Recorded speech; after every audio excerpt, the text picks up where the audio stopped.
ओम नमो भगवते वासुदेवाय। ओम नमो भगवते वासुदेवाय।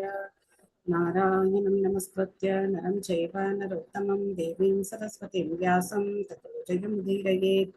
नष्टप्रायेषु भद्रेषु नित्यं भागवतसेवया भगवती उत्तमश्लोके भक्तिर्भवती नैष्टुकी।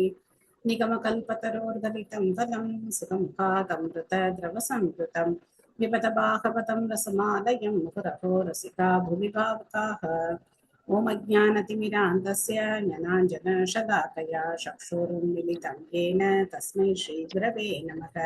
श्रीचैतन्यमनोभीष्टं स्थापितं येन भूतले स्वयं रूपकथामाह्यं ददाति स्वपदान्तिकं।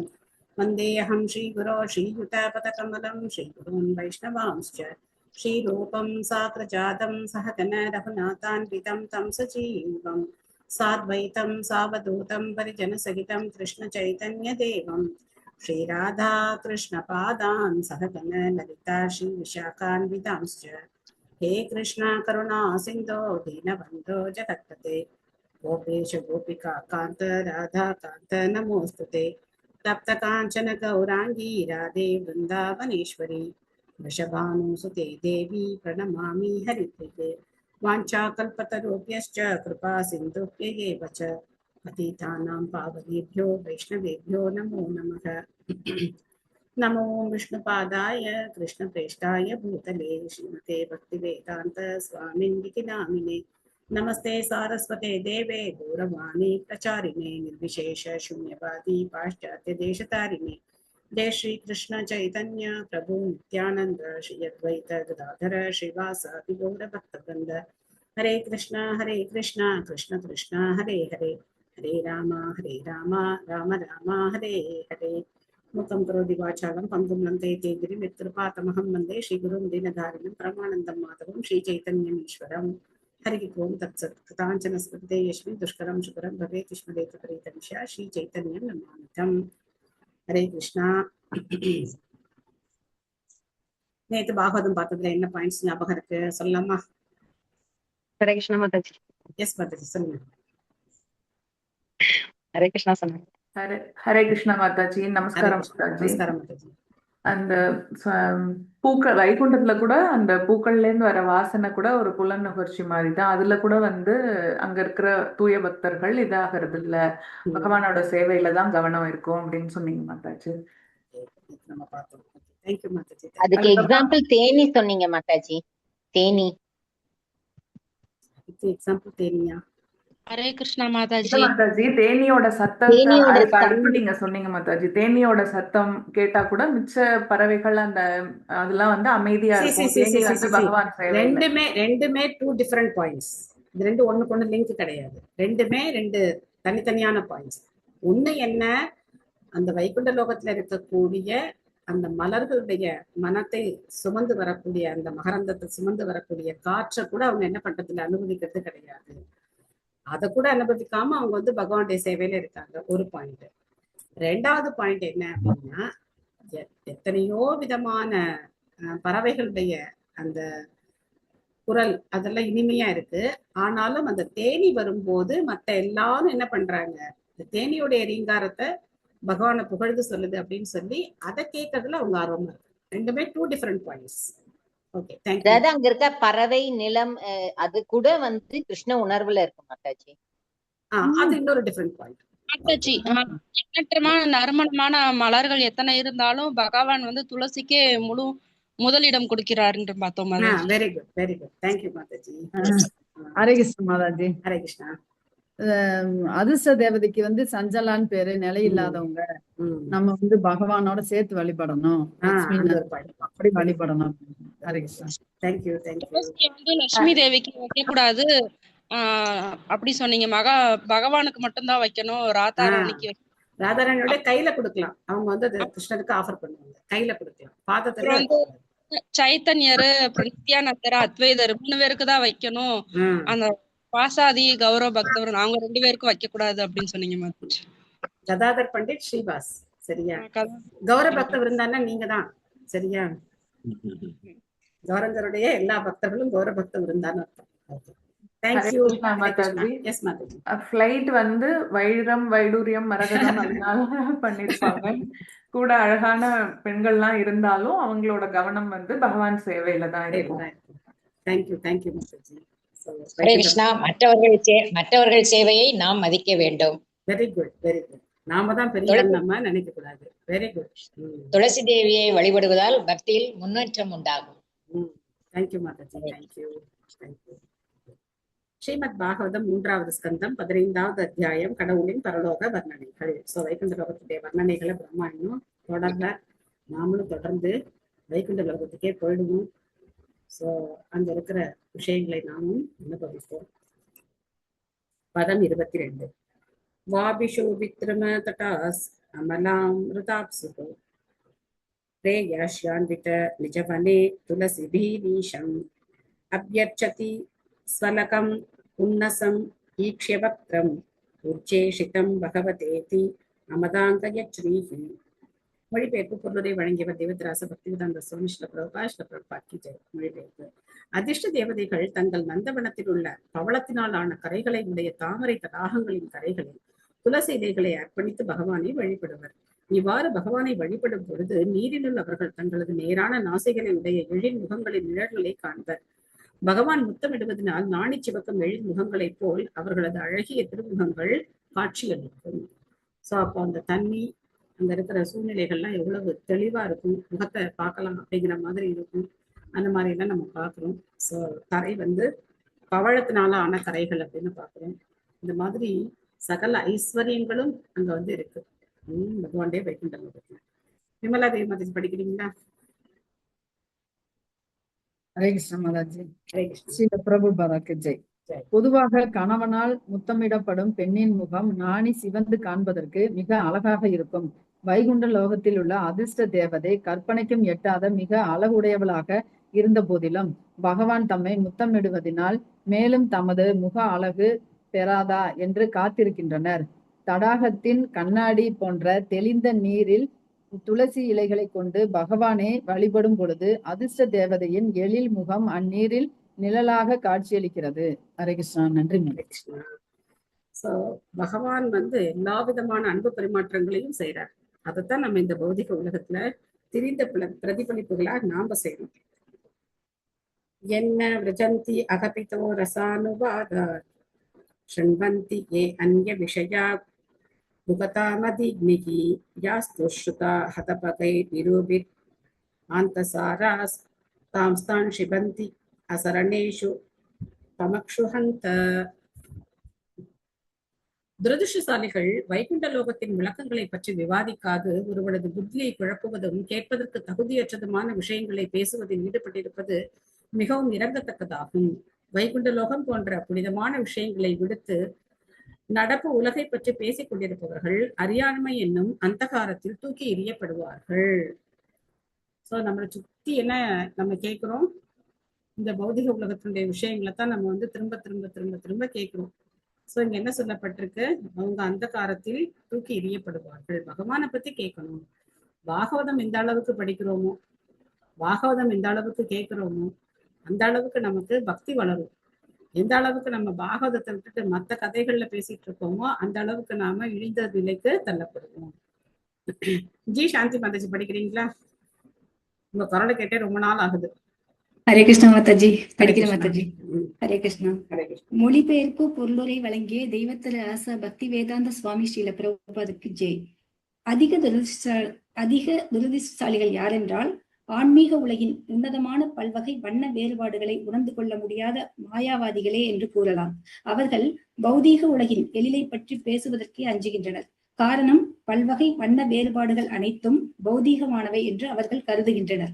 இது போன்ற மாயாவாதிகள் ஆன்மீக உலகம் என்றால் அது சூன்யமானது அல்லது பல்வகை வேறுபாடுகள் அற்றது என்றும் கருதுகின்றனர். இம்மனப்பான்மையே இங்கு புகதா மதிக்னிகி, அதாவது பயனற்ற வார்த்தைகளினால் புத்தி குழப்பமடைகிறது என்று குறிப்பிடப்பட்டிருக்கிறது. சூன்யவாதங்கள் மற்றும் ஆன்மீக உலகின் அருவநிலை போன்றவையெல்லாம் இங்கே கண்டிக்கப்படுகின்றன. ஏனென்றால் இவை ஒருவனது மதியை குழப்புவதாகும். மாயாவாதியும் சூன்யவாதியும் பல்வகை வேறுபாடுகளையுடைய இப்பௌதீக உலகை மனதிற்கொண்டு ஆன்மீக உலகில் பல்வகை வண்ண வேறுபாடுகள் இல்லை என்று எவ்வாறு கூற முடியும்? ஆன்மீக உலகின் முரணான இதழிலேயே பௌதீக உலகமாகும் என்று கூறப்படுகிறது. அவ்வாறெனில் ஆன்மீக உலகில் பல்வகை வண்ண வேறுபாடுகள் இல்லை என்றால் பிறகு பௌதீக உலகில் உள்ள நிரந்தரமற்ற பல்வகை வண்ண வேறுபாடுகள் எவ்வாறு தோன்றக்கூடும்? பௌதீக உலகை ஒருவரால் கடக்கக்கூடும் என்றால் உன்னத பல்வகை வண்ண வேறுபாடுகள் இல்லை என்று அர்த்தமாகிவிடாது. ஸ்ரீமத் பாகவதத்தில் இங்கே குறிப்பாக இந்த ஸ்லோகத்தில் ஆன்மீக உலகின் ஆன்மீக இயற்கையை பற்றியும் வைகுண்ட லோகத்தை பற்றியும் விவாதிக்கவும் புரிந்து கொள்ளவும் முயற்சிப்பவர்கள் அதிர்ஷ்டசாலிகள் என்று அழுத்தமாக கூறப்பட்டிருக்கிறது. ஆன்மீக உலகின் பல்வகை வண்ண வேறுபாடுகள் பகவானின் உன்னத லீலைகளின் தொடர்பினால் விளக்கப்படுகிறது. பகவானின் ஆன்மீக செயல்களையும் அவரது ஆன்மீக உறைவிடத்தையும் பற்றி புரிந்து கொள்வதற்கு முயற்சிக்காது மக்கள் வீணே அரசியல் மற்றும் பொருளாதார வளர்ச்சிகளில் ஆர்வமுடையவராக இருக்கின்றனர்.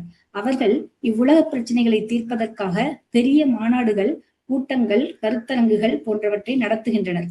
ஆனால் அவர்கள் இங்கு வாழப்போவதோ ஒரு குறுகிய காலம் மட்டுமே. ஆனால் அவர்கள் வைகுண்ட லோகத்தின் ஆன்மீக சூழ்நிலைகளை பற்றி அறிந்து கொள்ள ஆர்வம் காட்டுவதில்லை.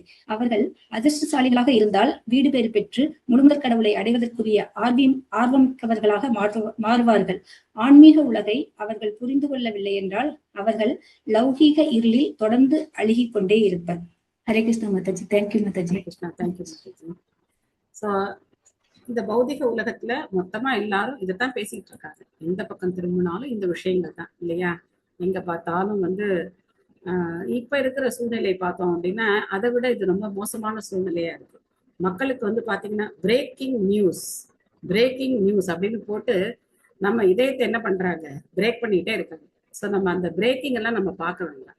நம்ம பகவானோட இணையக்கூடிய செய்திகளை பார்த்தா போதும். நம்மையும் பகவானையும் இணைக்கக்கூடிய செய்திகளை நாம கேட்கணும். எதுக்காக பிரேக்கிங்லாம் நம்ம கேட்கணும்? எதுக்கு பிரேக் பண்ணணும்? இதெல்லாம் நமக்கு தேவையே கிடையாது. ஸோ அதனால இப்ப இருக்கிற உலக சூழ்நிலை பார்த்தோம் அப்படின்னா நாடுகளுக்குள்ள சண்டை அது இதுன்னு சொல்லி எப்ப பார்த்தாலும் அதை ரொம்ப என்ன சொல்றது, ஒரு ஹாட் டாபிக்கா வச்சு காசு சம்பாதிக்கிறாங்க. ஸோ அந்த மாதிரி தான் என்னன்னு இப்போ பண்ணிக்கிட்டே இருக்காங்க. அதுக்கு பதிலாக நாம அழகா பாகவதம் பகவத்கீதை படிச்சு பகவான் என்ன சொல்றாரு, பகவான் இந்நேரம் என்ன பண்ணிட்டு இருக்காரு, ஆன்மீக உலகம் எப்படி செயல்படுது அப்படின்னு நம்ம அந்த சிந்தனையில எப்பவுமே பகவானுடைய நாமத்தை சொல்லி நம்ம பக்கத்துல இருக்கிற இஸ்கான் சென்டர்ல போய் நம்ம சேவை பண்ணோம் அப்படின்னா அதுவே வைகுண்டம் தான். வேற எதுவுமே நமக்கு தேவை கிடையாது. ஸோ இங்க பிரபுபா சொல்றாரு, மாயாவாதிகளை போட்டு வாங்குன்னு வாங்குறார். மாயாவாதி நினைக்கிறான் இந்த உலகத்துல இருக்கிற விஷயங்களை பேசினாலே நம்ம மாட்டிக்குவோம், அதனால எதையும் பார்க்க வேண்டாம், எதையும் கேட்க வேண்டாம்னு நினைக்கிறான். ஆனா பக்தன் எல்லாத்தையும் புரிஞ்சவனா இருக்கிறதுனால இந்த உலகத்துல இருக்கிற மாதிரி வேறுபாடுகள் ஆன்மீக உலகத்திலேயே இருக்கு அப்படிங்கிறது பக்தனுக்கு புரியுது. பிரபுபாதர் இங்க ஒரு கேள்வி கேட்கிறார், ஆன்மீக உலகத்துல இந்த மாதிரி வேறுபாடுகள் இல்லாம இந்த பௌதிக உலகத்துல எப்படி வரும்? இதெல்லாம் சாத்தியமே கிடையாது. ஒரு பொருள் இருந்தாதான் அதனுடைய நிழல் நம்ம பார்க்க முடியும். ஒரு பொருளே இல்லைன்னா எப்படி நிழல் வரும்? இந்த உலகம் அப்படிங்கிறது பிரதிபலிப்புன்னு சொல்றோம். ஆன்மீக உலகத்தினுடைய பிரதிபலிப்பு தான் இந்த உலகம். ஸோ ஒரு சின்ன ஷார்ட்ஸ்ல ஒண்ணு பார்த்தேன். அதுல ஒருத்தர் ஒரு அம்மா, ஒரு ஹிந்து ஒரு அம்மா, அந்த அம்மாவை போட்டு டார்ச்சர் பண்றாரு. என்ன சொல்றாரு, என்ன உங்க சாஸ்திரத்துல உங்க கடவுள் ப்ளூ கலர்ல ஒரு குழந்தைன்னு சொல்லியிருக்காங்க, அதுக்கப்புறம் அந்த குழந்தை வெண்ணெய் திருடுமா, அது அப்புறம் கொஞ்சம் வளர்ந்ததுன்னா பெண்களுடைய ஆடையெல்லாம் திருடுமா, இந்த மாதிரி இல்லாம ஒரு கடவுள் இருப்பாரு அப்படின்னு சொல்லி அந்த ஆள் போட்டு அந்த பெண்ணை போட்டு அந்த அம்மாவை போட்டு டார்ச்சர் பண்றாரு. அந்த அம்மாவுக்கு பதில் சொல்ல முடியல, அவங்க கஷ்டப்படுறாங்க. ஸோ அதை போட்டு அதை அவங்க எல்லாம் இங்கிலீஷ்ல பேசுறாங்க, அதை போட்டிருக்காங்க. அப்போ அவ்வளவு முட்டாளா இருந்தா நம்ம என்ன செய்ய முடியும்? நீ அவ்வளவு பெரிய முட்டாளா இருந்தா நம்ம என்ன செய்ய முடியும் இல்லையா? ஒண்ணு தெரிஞ்சுக்கணும் அப்படின்னா இது ஏன் அப்படி சொல்லியிருக்காங்க அப்படின்னு கேட்டா சொன்னா புரிஞ்சுக்கிற மனநிலை இருக்கும். அப்போ உனக்கு ஏத்துக்கிற மனநிலை இல்லை அப்படின்னா எப்படி உன்னால அதை புரிஞ்சுக்க முடியும்? இதை புரிஞ்சுக்கிறதுக்கு வாய்ப்பே கிடையாது. ஸோ அதனால எப்போ இங்க பிரபுபா சொல்ற அந்த மாதிரி ஒரு அதிர்ஷ்டசாலிகளா இருந்தாங்க அப்படின்னா அவங்களும் இதை புரிஞ்சுக்கிறதுக்கு வாய்ப்பு இருக்கு. அப்போ அவங்களுக்கு என்ன தேவை? ஒரு பக்தனுடைய கருணை தேவை. பிரச்சாரத்துக்கு போகணும் அப்படின்னா நம்ம போருக்கு போற வீரர் மாதிரி தயாரா போகணும். கவச்சம் எல்லாம் போட்டுக்கிட்டு அந்த துப்பாக்கியில நல்ல ஃபுல் புல்லட் எல்லாம் லோட் பண்ணிக்கிட்டு நமக்கு வேண்டிய எல்லாத்தையும் எடுத்துக்கிட்டு தான் நம்ம போருக்கு போகணும். அப்படின்னா என்ன அர்த்தம்? பிலாசபியை நம்ம நல்லா புரிஞ்சுக்கிட்டு இந்த மாதிரி எவனாவது தத்து பித்துன்னு பேசினாங்கன்னா அவங்களுக்கு பதில் சொல்லக்கூடிய அளவுக்கு நமக்கு என்ன இருக்கணும்? தைரியம் இருக்கணும். நம்ம வந்து பிரபுபாதை புஸ்தகங்களை படிச்சாலே போதும், கேட்டாலே போதும், நமக்கு எல்லாமே கிடைக்கும். அப்போ அவங்களுக்கு நாம அதை எடுத்து சொல்ல முடியும். இல்ல அப்படின்னா இந்த மாதிரி ஒரு கேள்வி கேட்டா அப்படின்னா என்ன பதில் சொல்றது? இல்ல அது அப்படி இப்படி அப்படின்னோன்னா நம்ம தோத்து போயிட்டோம்னு இல்லையா? ஒண்ணு அவன் புரிஞ்சுக்க மாட்டாங்க அப்படின்னா அவங்ககிட்ட பேசவே கூடாது. உனக்கு இது புரியாது அப்படின்னு சொல்றதுக்கான தைரியம் நமக்கு இருக்கணும். நீ முட்டாள், நீ இதை உன்னால புரிஞ்சுக்க முடியாது அப்படின்னு சொல்லணும். இல்லையா அவன மேல இறக்கப்பட்டு கொஞ்சம் பிரசாதம் கொடுத்துட்டு வரும். ஏன்னா ஒரு புக்கை எடுத்து கொஞ்சம் டைம் வச்சு இந்த புக்கை படிச்சு பாரு. இதை படிச்சு உனக்கு புரியல அப்படின்னாக்க உனக்கு கதியே கிடையாது அப்படின்னு நம்ம சொல்லணும். வேற ஒன்றும் வழி கிடையாது இந்த மாதிரி பேசுறவங்களுக்கு. ஸோ அதனால எத்தனை விதமான மனோபாவங்கள் இருக்கு அப்படின்னு பார்க்கலாம். பகவானை எதிர்க்கிறதுக்கான மனோபாவங்கள் எத்தனை விதத்துல இருக்கு அப்படின்னு பார்க்கலாம். ஸோ அதனால நாம வந்து அந்த மாதிரி சூழ்நிலைகளை எதிர்கொள்ளும் போது கொஞ்சம் கூட கலக்கம் அடையாம கிருஷ்ணர் தான் முழுமுதற் கடவுள், அவரை பத்தி இவங்களுக்கு புரியல அப்படிங்கிறத நாம புரிஞ்சுக்கணும். நாமளும் அவங்க பின்னாடி விடக்கூடாது. ஏ அப்யர்திதாம் அபீச்சனோ நிருகதிம் பிரபன்னா ஞானம் ச தத்வ விஷயம் சகதர்மம் எத்ர நாராதனம் பகவதோ விதரந்தி அமுஷ்ய சம்மோகிதா விததயா பதமாயயா தே. பிரம்மதேவர் கூறினார், அன்பிற்குரிய தேவர்களே, மனித வடிவு பெற்ற வாழ்க்கையானது மிகவும் முக்கியமானது. நாம் எல்லாம் கூட அந்த வாழ்க்கையினை பெற விருப்பம் கொள்கிறோம். மனித வடிவு கொண்ட வாழ்க்கையில் ஒருவன் சமய உண்மையின் நிறைவினையும் ஞானத்தையும் அடைய முடியும். மனித வடிவு பெற்ற வாழ்க்கையில் கூட ஒருவன் முழுமுதற் கடவுளை பற்றியோ அவரது உறைவிடத்தை பற்றியோ அறிந்து கொள்ளவில்லை என்றால் அவன் புற இயற்கையின் செல்வாக்கினால் மிகவும் பாதிக்கப்பட்டிருக்கிறான் என்று புரிந்து கொள்ள வேண்டும். சோ இங்க வந்து பிரம்மா இந்த மாதிரி சொல்றாரா, நாமளும் வந்து மனிதர்களா பிறக்கணும். 5th கேண்டோலயும் ஒரு இடத்துல ஒரு பிரார்த்தனை எல்லாம் சொல்லப்படுது. தேவர்கள் பிரார்த்தனை பண்றாங்க, இந்த கலியுகத்துல வந்து மனிதர்களா பிறக்கணும் அப்படின்னு சொல்லி பிரார்த்தனை பண்றாங்க. ஏன் அப்படின்னா ரொம்ப சுலபமா பகவானை அடையறதுக்கான வழி நாம சங்கீர்த்தனம் மூலமாவே பகவானை அடையலாம். சொர்க்கலோகத்துல கூட இந்த வாய்ப்பு கம்மி. ஏன்னா அங்க ரொம்ப வசதிகள் இருக்கிறதுனால அந்த வசதியில மயங்கி போறதுக்கு வாய்ப்பு இருக்கு. ஸோ அதனால அப்படி கூட வந்து தேவர்கள் கூட இந்த கலியுகத்துல வந்து மனுஷர்களா பிறக்கணும் அப்படின்னு சொல்லி பிரார்த்தனை பண்றாங்க. மல்லிகா மாதாஜி படிக்கிறீங்களா? ஹரே கிருஷ்ணா மாதாஜி. ஹரே கிருஷ்ணா. பொருளுரை வழங்கிய ஸ்ரீ பிரபுபாதருக்கு ஜெய். முழுமுதற் கடவுளை பற்றியோ அல்லது அவரது உன்னத உறைவிடமான வைகுண்டத்தை பற்றியோ அறிவதில் ஆர்வம் காட்டாத மனிதர்களின் நிலை மிகவும் கடுமையாக பிரம்மதேவரால் கண்டிக்கப்படுகிறது. மனித வடிவு கொண்ட வாழ்க்கை பிரம்மதேவராலும் விரும்பப்படுகிறது. பிரம்மா உள்ளிட்ட தேவர்கள் அனைவரும் மனிதர்களை காட்டிலும் சிறந்த பூத உடல்களை பெற்றிருக்கின்றனர். இருந்தும் பிரம்மதேவரும் பிற தேவர்களும் மனித வடிவு கொண்ட வாழ்க்கை பெற வேண்டும் என்று விரும்புகின்றனர். ஏனெனில் இவ்வாழ்க்கையானது உயிர்களுக்கு உன்னத ஞானம் மற்றும் சமய நிறைவு பெறுவதற்காக ஏற்படுத்தப்பட்டதாகும். ஒரு பிறவியிலேயே முழுமுதற் கடவுளிடம் திரும்பிச் செல்வது என்பது நடைபெறக்கூடியது அல்ல. ஆனால் மனித வடிவில் குறைந்தபட்சம் ஒருவன் வாழ்க்கையின் லட்சியத்தினை அறிந்து கொண்டு கிருஷ்ண சிந்தனையை தொடங்குதல் வேண்டும். மேலும் மனித வடிவு பெற்ற வாழ்க்கை சிறந்த வரமாக கருதப்படுகிறது. ஏனென்றால் அறியாமை கடலினை கடப்பதற்கு சிறந்த படகாக அது விளங்குகிறது. ஆன்மீக குருவே அப்படகின் திறமை மிக்க தலைவராக கருதப்படுகிறார். வேதங்களில் உள்ள மேன்மை கருத்துக்களை அப்படகை அறியாமை கடலில் ஓடச் செய்யும் சாதகமான காற்றாகும். இவ்வாழ்வில் கிடைக்கும் இவ்வசதிகள் அனைத்தையும் பயன்படுத்தி கொள்ளாத மனிதன் தற்கொலை செய்தவன் ஆவான். ஆகையினால் மனித வடிவம் கொண்ட வாழ்வில் கிருஷ்ண சிந்தனையை தொடங்காதவன் மாயா சக்தியின் செல்வாக்கிடம் தன் வாழ்வை இழந்து விடுகிறான். பிரம்மதேவர் இது போன்ற மனிதர்களின் சூழ்நிலையினை எண்ணி வருந்துகிறார். Hare Krishna Mataji. Thank you Mataji. Hare Krishna. Thank you Mataji. So இந்த மனித உடல் அப்படிங்கிறது ஒரு படகுக்கு ஒப்பிட்டு சொல்லப்படுது. அனுகூலமான காற்று எது? ஒரு படகு போகணும்னா வேதங்களில் உள்ள மேன்மையான கருத்துக்களை. சோ வேத கருத்துக்கள் அனுகூலமான காற்று. அந்த கப்பலுடைய தலைவன் யாரு? குரு. குரு ஆன்மீக குரு வந்து அந்த கப்பலை வழிநடத்தக்கூடிய தலைவரா இருக்கார். அதுக்கப்புறம் இந்த பௌதிக உலகம் எப்படிப்பட்டது? கடல். அறியாமைங்கிற கடல். அறியாமைங்கிற கடல். இப்போ நம்ம வந்து அறியாமைங்கிற கடல்ல இருக்கோம். ஆனா இப்ப நமக்கு வேதங்களுடைய வழிகாட்டுதல் அப்படிங்கிற அனுகூலமான காற்றும் இல்ல, கப்பலுக்கு ஒரு தலைவனும் இல்ல. அதனால படகு என்ன ஆயிட்டு இருக்கு, தத்தளிச்சுட்டே இருக்கு. தத்தளிச்சிட்டு இருக்கு. எப்ப நம்ம இதை ரெண்டையும் ஏத்துக்கிறோமோ, ஆன்மீக குருவை ஏத்துக்கிட்டு வேதங்களுடைய அந்த வழிகாட்டுதல், அதாவது ஆன்மீக குருவுடைய கட்டளைகளை நம்ம ஏத்துக்கிட்டோம் அப்படின்னா, அப்போ அப்படியே சாயின்னு படகு எப்படி போகும், அழகா இந்த பௌதிக உலகத்தினுடைய இந்த இடி மின்னல் புயல் வெள்ளம் இதையெல்லாம் கடந்து அது பாட்டுக்கு அது போயிட்டே இருக்கு. இது 11th கேண்டோல ஒரு ஸ்லோகம், அதோட அர்த்தத்தை தான் ப்ரோகா கொடுத்துருக்கேன். இந்த ஸ்லோகம் ஆக்சுவலா எனக்கு மெமரைஸா கிடையாது. 7th கேண்டோல நாங்கள் அந்த ஸ்லோகத்தோட படித்தோம், ஒரு தப்போக்கில் அந்த ஸ்லோகம் படித்தோம். நிர்தேகம் பல்லவம்னு வரும். ஸோ கரெக்டா அந்த ஸ்லோகம் எனக்கு ஞாபகம் இல்லை, நாளைக்கு நான் சொல்றேன் அது என்ன ஸ்லோகம் அப்படின்னு சொல்லி, நல்லா இருக்கும். ஸோ அப்போ இந்த மாதிரி மனித வாழ்க்கை கிடைச்சும், மனித பிறவி கிடைச்சும் அதை பயன்படுத்திக்காதவங்க துரதிருஷ்டசாலிகள் அப்படிங்கிறத நாம புரிஞ்சுக்கணும். எச்ச விரஜந்தி அனிமிஷாம் ருஷபானுவிருத்தயா தூரே யமாகி உபரிநக ஸ்பிருஹணீயசீலாக பர்தூர்மித சுயசச கதானுராக வைக்லவ்ய பாஷ்ப கலையா உலகீகிருதாங்காக.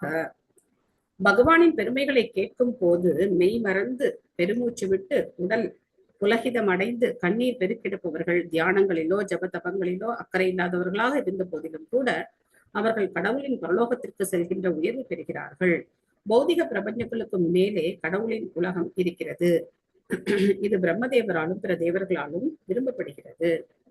நயனம் தலதசுதாரயா வதனம் தத்கதருத்தயா கிரா புலகை நிஷிதம் வபூகதா தவ நாம கிருகமே பவிஷ்யதி அப்படின்னு சித்திரமா போய் சொல்றாரு.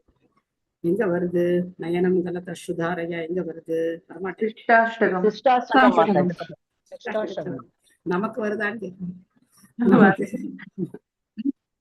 தண்ணி வரணும், தண்ணி எல்லாம் வரமாட்டேங்குது. எப்ப தண்ணி வருது நமக்கு? நமக்கு ஏதாவது கஷ்டம் வந்ததுன்னாதான் தண்ணி வருது. பகவானுடைய நாமத்தை கேட்டு இங்க தண்ணி வருது, அதெல்லாம் ஒண்ணும் வரல இல்லையா? சோ அப்புறம் எங்க உடல் புலகாகிதம் எல்லாம் எங்க அடைகிறது? சோ அந்த மாதிரி ஒரு பரவச நிலையை அடையக்கூடிய பக்தர் ஆக்சுவலா அவர் வேதங்கள்ல சொல்லப்பட்ட மாதிரியான வாழ்க்கை முறையை ஏத்துக்க அவரு இல்லை அப்படின்னா கூட பகவானுடைய ராஜ்யத்தை அடைகிறார் அப்படின்னு சொல்லப்பட்டிருக்கு. அகிலா மாதாஜி படிக்கிறீங்களா? கிருஷ்ணா மாதாஜி. பொருளுரை. ஸ்ரீல பிரபுபாதர் கி ஜெய். கடவுளின் உலகம் பூத பிரபஞ்சங்களுக்கும் மேலாக இருக்கிறது என்று இங்கே தெளிவாக குறிப்பிடப்பட்டிருக்கிறது. பூமிக்கு மேலே ஆயிரக்கணக்கில் மேலுலகங்கள் இருக்கின்றன.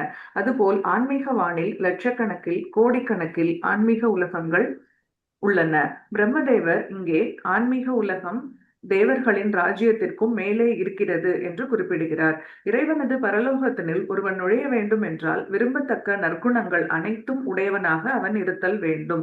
பக்தனாக இருக்கும் ஒருவனிடம் அனைத்து நற்குணங்களும் தாமே வளர்ச்சி அடைகின்றன. ஸ்ரீமத் பாகவதம் 5ஆம் காண்டம் 18வது அத்தியாயம் 12வது ஸ்லோகத்தில் எவன் ஒருவனிடம் கிருஷ்ண சிந்தனை இருக்கிறதோ அவனிடம் தேவர்களிடம் உள்ள நற்குணங்கள் அனைத்தும் இடம்பெறுகின்றன என்று குறிப்பிடப்பட்டிருக்கிறது. நடப்பு உலகில் தேவர்களின் குணங்கள் போற்றி புகழப்படுகின்றன.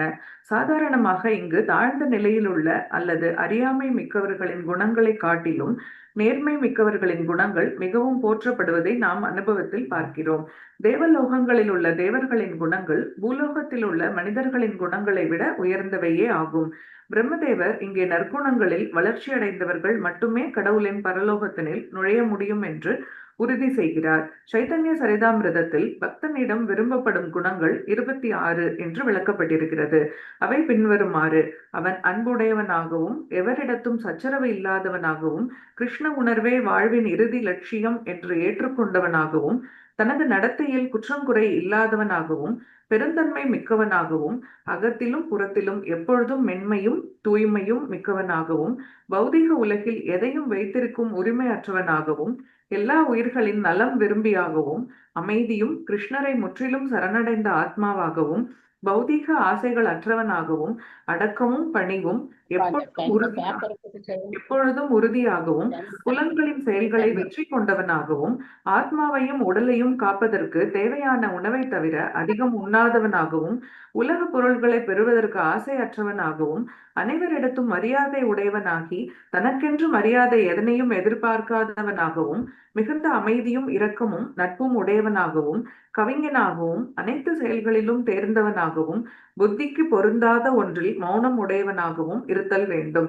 இதே போன்று ஸ்ரீமத் பாகவதம் மூன்றாம் காண்டம் 12வது அத்தியாயம் 21வது ஸ்லோகத்தில் தெய்வீக அடியவர் நிலத்தினும் பொறுமை மிக்கவராகவும் அனைத்து உயிர்களிடத்தும் மிகவும் அன்புடையவராகவும் இருத்தல் வேண்டும். அவர் பாரபட்சம் அற்றவராகவும் மனிதர்களிடத்தும் விலங்குகளிடத்தும் மிகவும் அன்புடையவராகவும் இருத்தல் வேண்டும். விலங்கு நாராயணரை கொன்று மனித நாராயணருக்கு, அதாவது தரித்திர நாராயணருக்கு ஊட்டும் முட்டாள் அல்லர். அவர் அனைத்து உயிர்களிடத்தும் அன்புடையவர் ஆதலால் அவருக்கு எதிரிகள் என்று எவரும் இல்லர். அவர் அமைதியே உருவானவர். இவையே கடவுளின் உலகத்தினுள் நுழைவதற்கு தகுதி உடையவரின் குணங்கள் ஆகும். இவ்வாறான மனிதர் படிப்படியாக விடுதலை பெற்று கடவுளின் ராஜ்யத்தினுள் நுழைகிறார் என்று ஸ்ரீமத் பாகவதம் 5ஆம் காண்டம் 5ஆம் அத்தியாயம் 2வது ஸ்லோகம் உறுதி செய்கிறது. ஸ்ரீமத் பாகவதம் 2ஆம் காண்டம் 3ஆம் அத்தியாயம் 24வது ஸ்லோகத்தில் கூட எந்தவித குற்றமும் இன்றி பகவானது புனித நாமத்தினை ஓதும்போது மெய் சிலிர்த்து கண்ணீர் அரும்பவும் கதறி அழவும் இல்லை என்றால் அவன் கல் மனதுடையவன் என்று புரிந்து கொள்ளப்படுவதோடு அவன் கடவுளின் புனித நாமமான ஹரே கிருஷ்ணாவை ஓதிய பின்னரும் கூட மனம் மாறுவதில்லை. உடலில் தோன்றும் இம்மாற்றங்கள் எந்தவித பிழையும் இன்றி பகவானின் புனித நாமங்களான ஹரே கிருஷ்ண கிருஷ்ண கிருஷ்ண ஹரே ஹரே, ஹரே ராம ராம ராம ஹரே ஹரே என்று ஓதுவதினால் ஏற்படும் மெய்மறத்தல் ஆகும். 10 விதமான குற்றங்களை நாம் விலக்க வேண்டும். பகவானின் புகழை பரப்புவதற்காகவே தமது வாழ்க்கையை ஒப்படைத்து விட்டவர்களை இகழ்ச்சி செய்வது என்பது முதல் குற்றமாகும். பரமபுருஷரின் பெருமைகளை மக்கள் அறிந்து கொள்ளும் வண்ணம் அவர்களுக்கு கல்வி அளித்தல் வேண்டும். எனவே பகவானின் புகழை பரப்புவதில் முனைந்திருக்கும் பக்தர்கள் இகழப்படக்கூடாது. இது கொடிய குற்றமாகும். மேலும் விஷ்ணுவின் புனித நாமம் மிகவும் மங்களகரமானதாகும். அவரது லீலைகளும் கூட அவர் புனித நாமத்தினின்று வேறுபாடு உடையவன் அல்ல. சில மூடர்கள் ஹரே கிருஷ்ணா என்று சொன்னாலும் காளி, துர்க்கை, சிவன் என்று சொன்னாலும் எல்லாம் ஒரே தன்மையென என்று கூறக்கூடும். ஒருவன் முழுமுதற் கடவுளின் நாமமும் பிற தேவர்களின் நாமங்களும் செயல்களும் சமமானவை என்று கருதினாலும் அல்லது பகவான் விஷ்ணுவின் புனித நாமத்தின் ஒலி பௌதிகமானது என்று ஏற்றுக்கொண்டாலும் இதுவும் கூட குற்றமே ஆகும். பகவானின் புகழை பரப்பும் ஆன்மீக குருவை சாதாரண மனிதன் என்று கருதுவது 3வது குற்றமாகும். 4வது குற்றம் உன்னதமாக உரைக்கப்பட்ட வேதங்கள் மற்றும் புராணங்களை அறிவு வளர்ச்சிக்கான சாதாரண நூல்கள் என்று கருதுவது. 5வது குற்றம் பக்தர்கள் பகவானின் புனித நாமத்திற்கு செயற்கையான முக்கியத்துவம் கொடுக்கின்றனர் என்று கருதுவது. உண்மையாதெனில் பகவானின் நாமம் அவரிடமிருந்து வேறானதன்று என்பதே. ஆன்மீக மேன்மைகளின் உயர் உணர்வாக இக்காலத்திற்கு அருளப்பட்டிருக்கும் ஒரே வழி பகவானின் புனித நாமங்களான ஹரே கிருஷ்ண கிருஷ்ண கிருஷ்ண ஹரே ஹரே, ஹரே ராம ராம ராம ஹரே ஹரே என்று ஓதுவது ஒன்றே ஆகும். 6வது குற்றம் பகவானின் புனித நாமத்திற்கு ஏதேனும் விளக்கம் கூறுவது. 7வது குற்றம் பகவானின் புனித நாமத்தை ஓதுவதினால் பெறும் வலிமையினை ஒருவன் பாவ காரியங்களில் பயன்படுத்துவது. அதாவது பகவானின் புனித நாமத்தை ஓதுவதினால் ஒருவன் அனைத்து பாவங்களிலிருந்தும் விடுதலை பெறுகிறான் என்று புரிந்து கொள்ளப்பட்டிருக்கிறது. அதனாலேயே ஒருவன் தான் அனைத்து பாவங்களையும் செய்வதற்குரிய விடுதலை உடையேன் என்று கருதினால் அதுவும் குற்றத்தின் அடையாளமே ஆகும். 8வது குற்றம் பகவானின் புனித நாமத்தை ஓதுவதும் பிற ஆன்மீக செயல்களான தியானம், தவம், துறவு, வேள்வி போன்றவற்றை செய்வதும் ஒன்று என்று கருதுவது. இவை ஒருபோதும் திருநாமத்திற்கு இணையாகாது. 9வது குற்றம் ஒரு சிறிதும் விருப்பமற்ற மனிதர்களின் முன்னிலையில் பகவானின் புனித நாமத்தின் பெருமைகளை பற்றி பேசுவது. 10வது குற்றம் ஆன்மீக வளர்ச்சி முறையில் ஈடுபடும் பொழுது தான் வைத்திருப்பவற்றின் மீது பற்று வைக்கும் தவறான எண்ணம் அல்லது தனது உடலையே ஆத்மாவாக கருதுவது. இவையே 10 குற்றங்கள் ஆகும். பகவானின் புனித நாமத்தை ஓதும் பொழுது இ10 குற்றங்களையும் ஒருவன் தவிர்த்து விடுவானாகில் அவன் மெய்மறக்கும் நிலை எய்துகிறான். இந்நிலை புலகாஸ்ரு எனப்படும். புலகம் என்றால் மகிழ்ச்சியின் அடையாளம் என்றும், அஸ்ரு என்றால் கண்ணீர் பெருகுதல் என்றும் பொருளாகும்.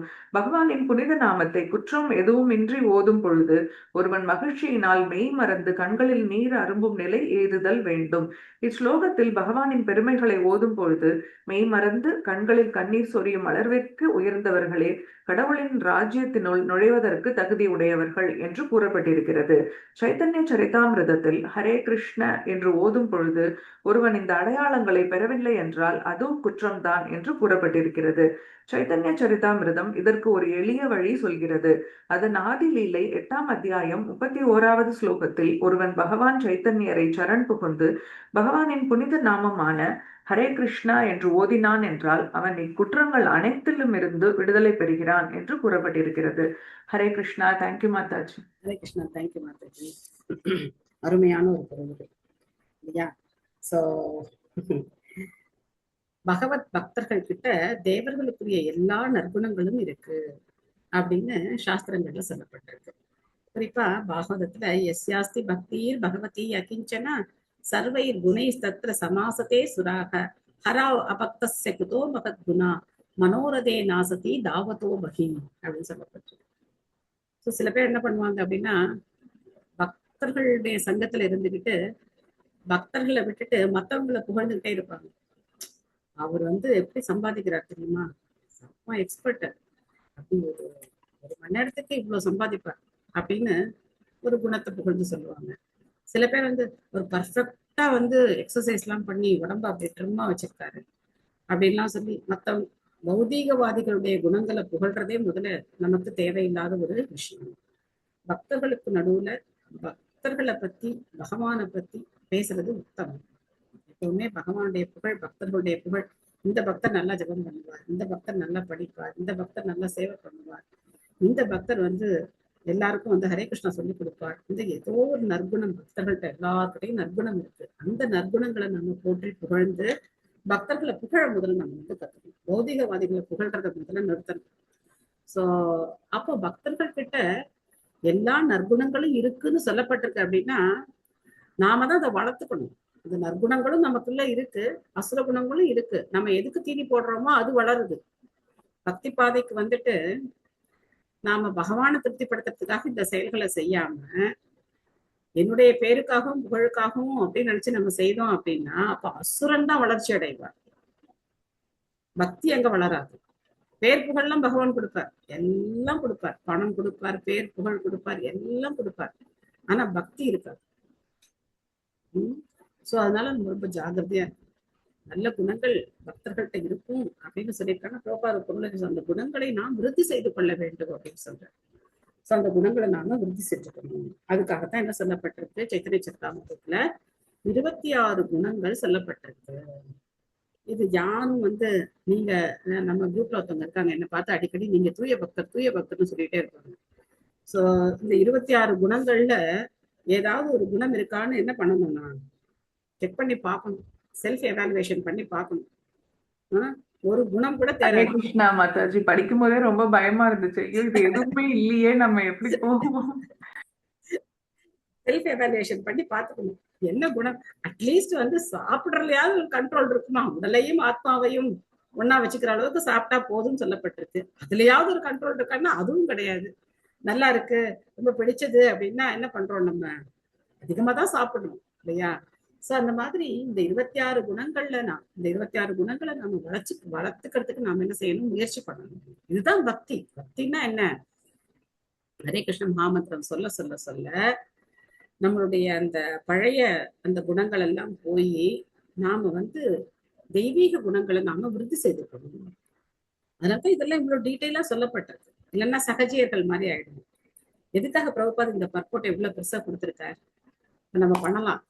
ஒரு கண்ணுல ஏதாவது ஒரு ஸ்ப்ரே அடிச்சுக்கிட்டு ஹரே கிருஷ்ணா ஹரே கிருஷ்ணா கிருஷ்ண கிருஷ்ணா ஹரே ஹரே ஹரே ராமெல்லாம் எனக்கு எல்லாம் சொல்லவே முடியாது, ஹரே கிருஷ்ணா சொன்னதுலயே எனக்கு அப்படியே எல்லாம் வந்துருச்சு அப்படின்னு கூட நம்ம பண்ணலாம். செயற்கையான நடிப்பாவும் நம்ம பண்ணலாம். ஆனா இது என்ன பண்ணாது, 10 நிமிஷத்துக்கு மேல பண்ண முடியாது. அதுக்கப்புறம் நம்மளுடைய குணம் வெளியில வந்துடும். சோ ஒருத்தர் இப்படிதான் கீர்த்தன் ஒருத்தர் பயங்கரமான கீர்த்தன் பண்ணிட்டு இருந்தாரு. சோ அப்ப எல்லாரும் சொன்னாங்க, பிரபுபாத் மாதிரி ஒருத்தர் வந்து அற்புதமா கீர்த்தன் பண்ணிட்டு இருக்காரு அப்படின்னு சொன்னாங்க. பிரபா சொன்ன ஓங்கி ஒரு அரை அவன் அப்படின்னாரு. அப்போ ஓங்கி ஒரு அரை அரைஞ்சா அப்ப கூட அவர் அதே மாதிரி கீர்த்தன் பண்ணாரு அப்படின்னா என்ன அர்த்தம்? உண்மையாவே அவர் வந்து அந்த மெய் மறந்த நிலையில கீர்த்தன் பண்றாருன்னு அர்த்தம். இல்லைன்னா என்ன அர்த்தம்? மத்தவங்க அட்ராக்ட் பண்றதுக்காக கீர்த்தன் பண்றாருன்னு அர்த்தம். அப்ப நம்மள எப்படி நம்ம செக் பண்ணிக்கிறது? யோசிச்சு பாருங்க. சோ பிரபுபாதர் வந்து இந்த சகஜியர்களா இருக்கிறதுக்கு யாரையும் அனுமதிக்கல. செயற்கையா நம்ம வந்து இந்த மாதிரி எல்லாம் அதுக்குதான் அந்த சாமி வர்றது சொல்றாங்கல்ல, இதெல்லாம் அந்த மாதிரி தானே புலகாகிதம் அடையிறது, கண்கள்ல கண்ணீர் பெருக்கெடுத்து ஓடுறது அப்படின்னா உடனே எல்லாரும் என்ன நினைப்பாங்க? ஆமா சாமி வந்துடும் போல இருக்கு அப்படின்னு நினைப்பாங்க. நம்ம ஜென்ரலா நம்ம கலோக்கையில அப்படிதான் நினைப்போம். ஆனா அது கிடையாது. பக்தியினுடைய அஷ்ட சாத்வீக பாவம்னு சொல்றோம். அஷ்ட சாத்வீக பாவத்தை வெளிப்படுத்துவோம். நம்ம அந்த ஸ்லோகத்திலையும் பார்க்கலாம். நயனம் கலத அஸ்ருதாரயா. அஸ்ரு அப்படின்னா கண்கள் கலங்கி தானாவே வந்து ஹரே கிருஷ்ண மகாமந்திரம் சொல்லும் போது தண்ணி வரணும். இன்னைக்கு ஃபாஸ்டிங் ஆச்சே, தண்ணி குடிக்க முடியாதே அப்படின்னு நினைச்சு தண்ணி வந்தது அப்படின்னா அது என்ன கிடையாது? நயனம் கலத அஸ்ருதாரயா கிடையாது. சோ இன்னைக்கு நிர்ஜல் ஃபாஸ்டிங். எப்படி கிருஷ்ணா நிர்ஜல் இருக்கிறது, நயனம் கலத அஸ்ருதாரயா வருது, தண்ணி குடிக்க கூடாதா, ஏகாதசி விரதம் இப்படி இருக்கணுமா அப்படிதான் கேட்டாலே நம்ம அந்த மாதிரி இருக்க தேவையில்லைன்னு அர்த்தம். ஆசையா நம்ம வந்து என்ன பண்ணணும்? அந்த மாதிரி இல்ல, நம்மளால எந்த நிலையில இருக்க முடியுமோ அந்த நிலையில அந்த விரதத்தை நாம கடைபிடிச்சா போதும். சோ அதனால இந்த 26 குணங்களை நம்ம வந்து நமக்குள்ள வளர்த்துக்கிறதுக்கு முயற்சி செய்யணும். மாதாஜி, ஹரே கிருஷ்ண. நீர்ஜல ஏகாதசி இருந்துட்டு காலையில அந்த பிரேக் பண்ணி அந்த தண்ணி துளசி போட்டு குடிக்கிறது ரொம்ப சந்தோஷமா இருந்துச்சு. ஜெய் ஜெய் ஜெய்.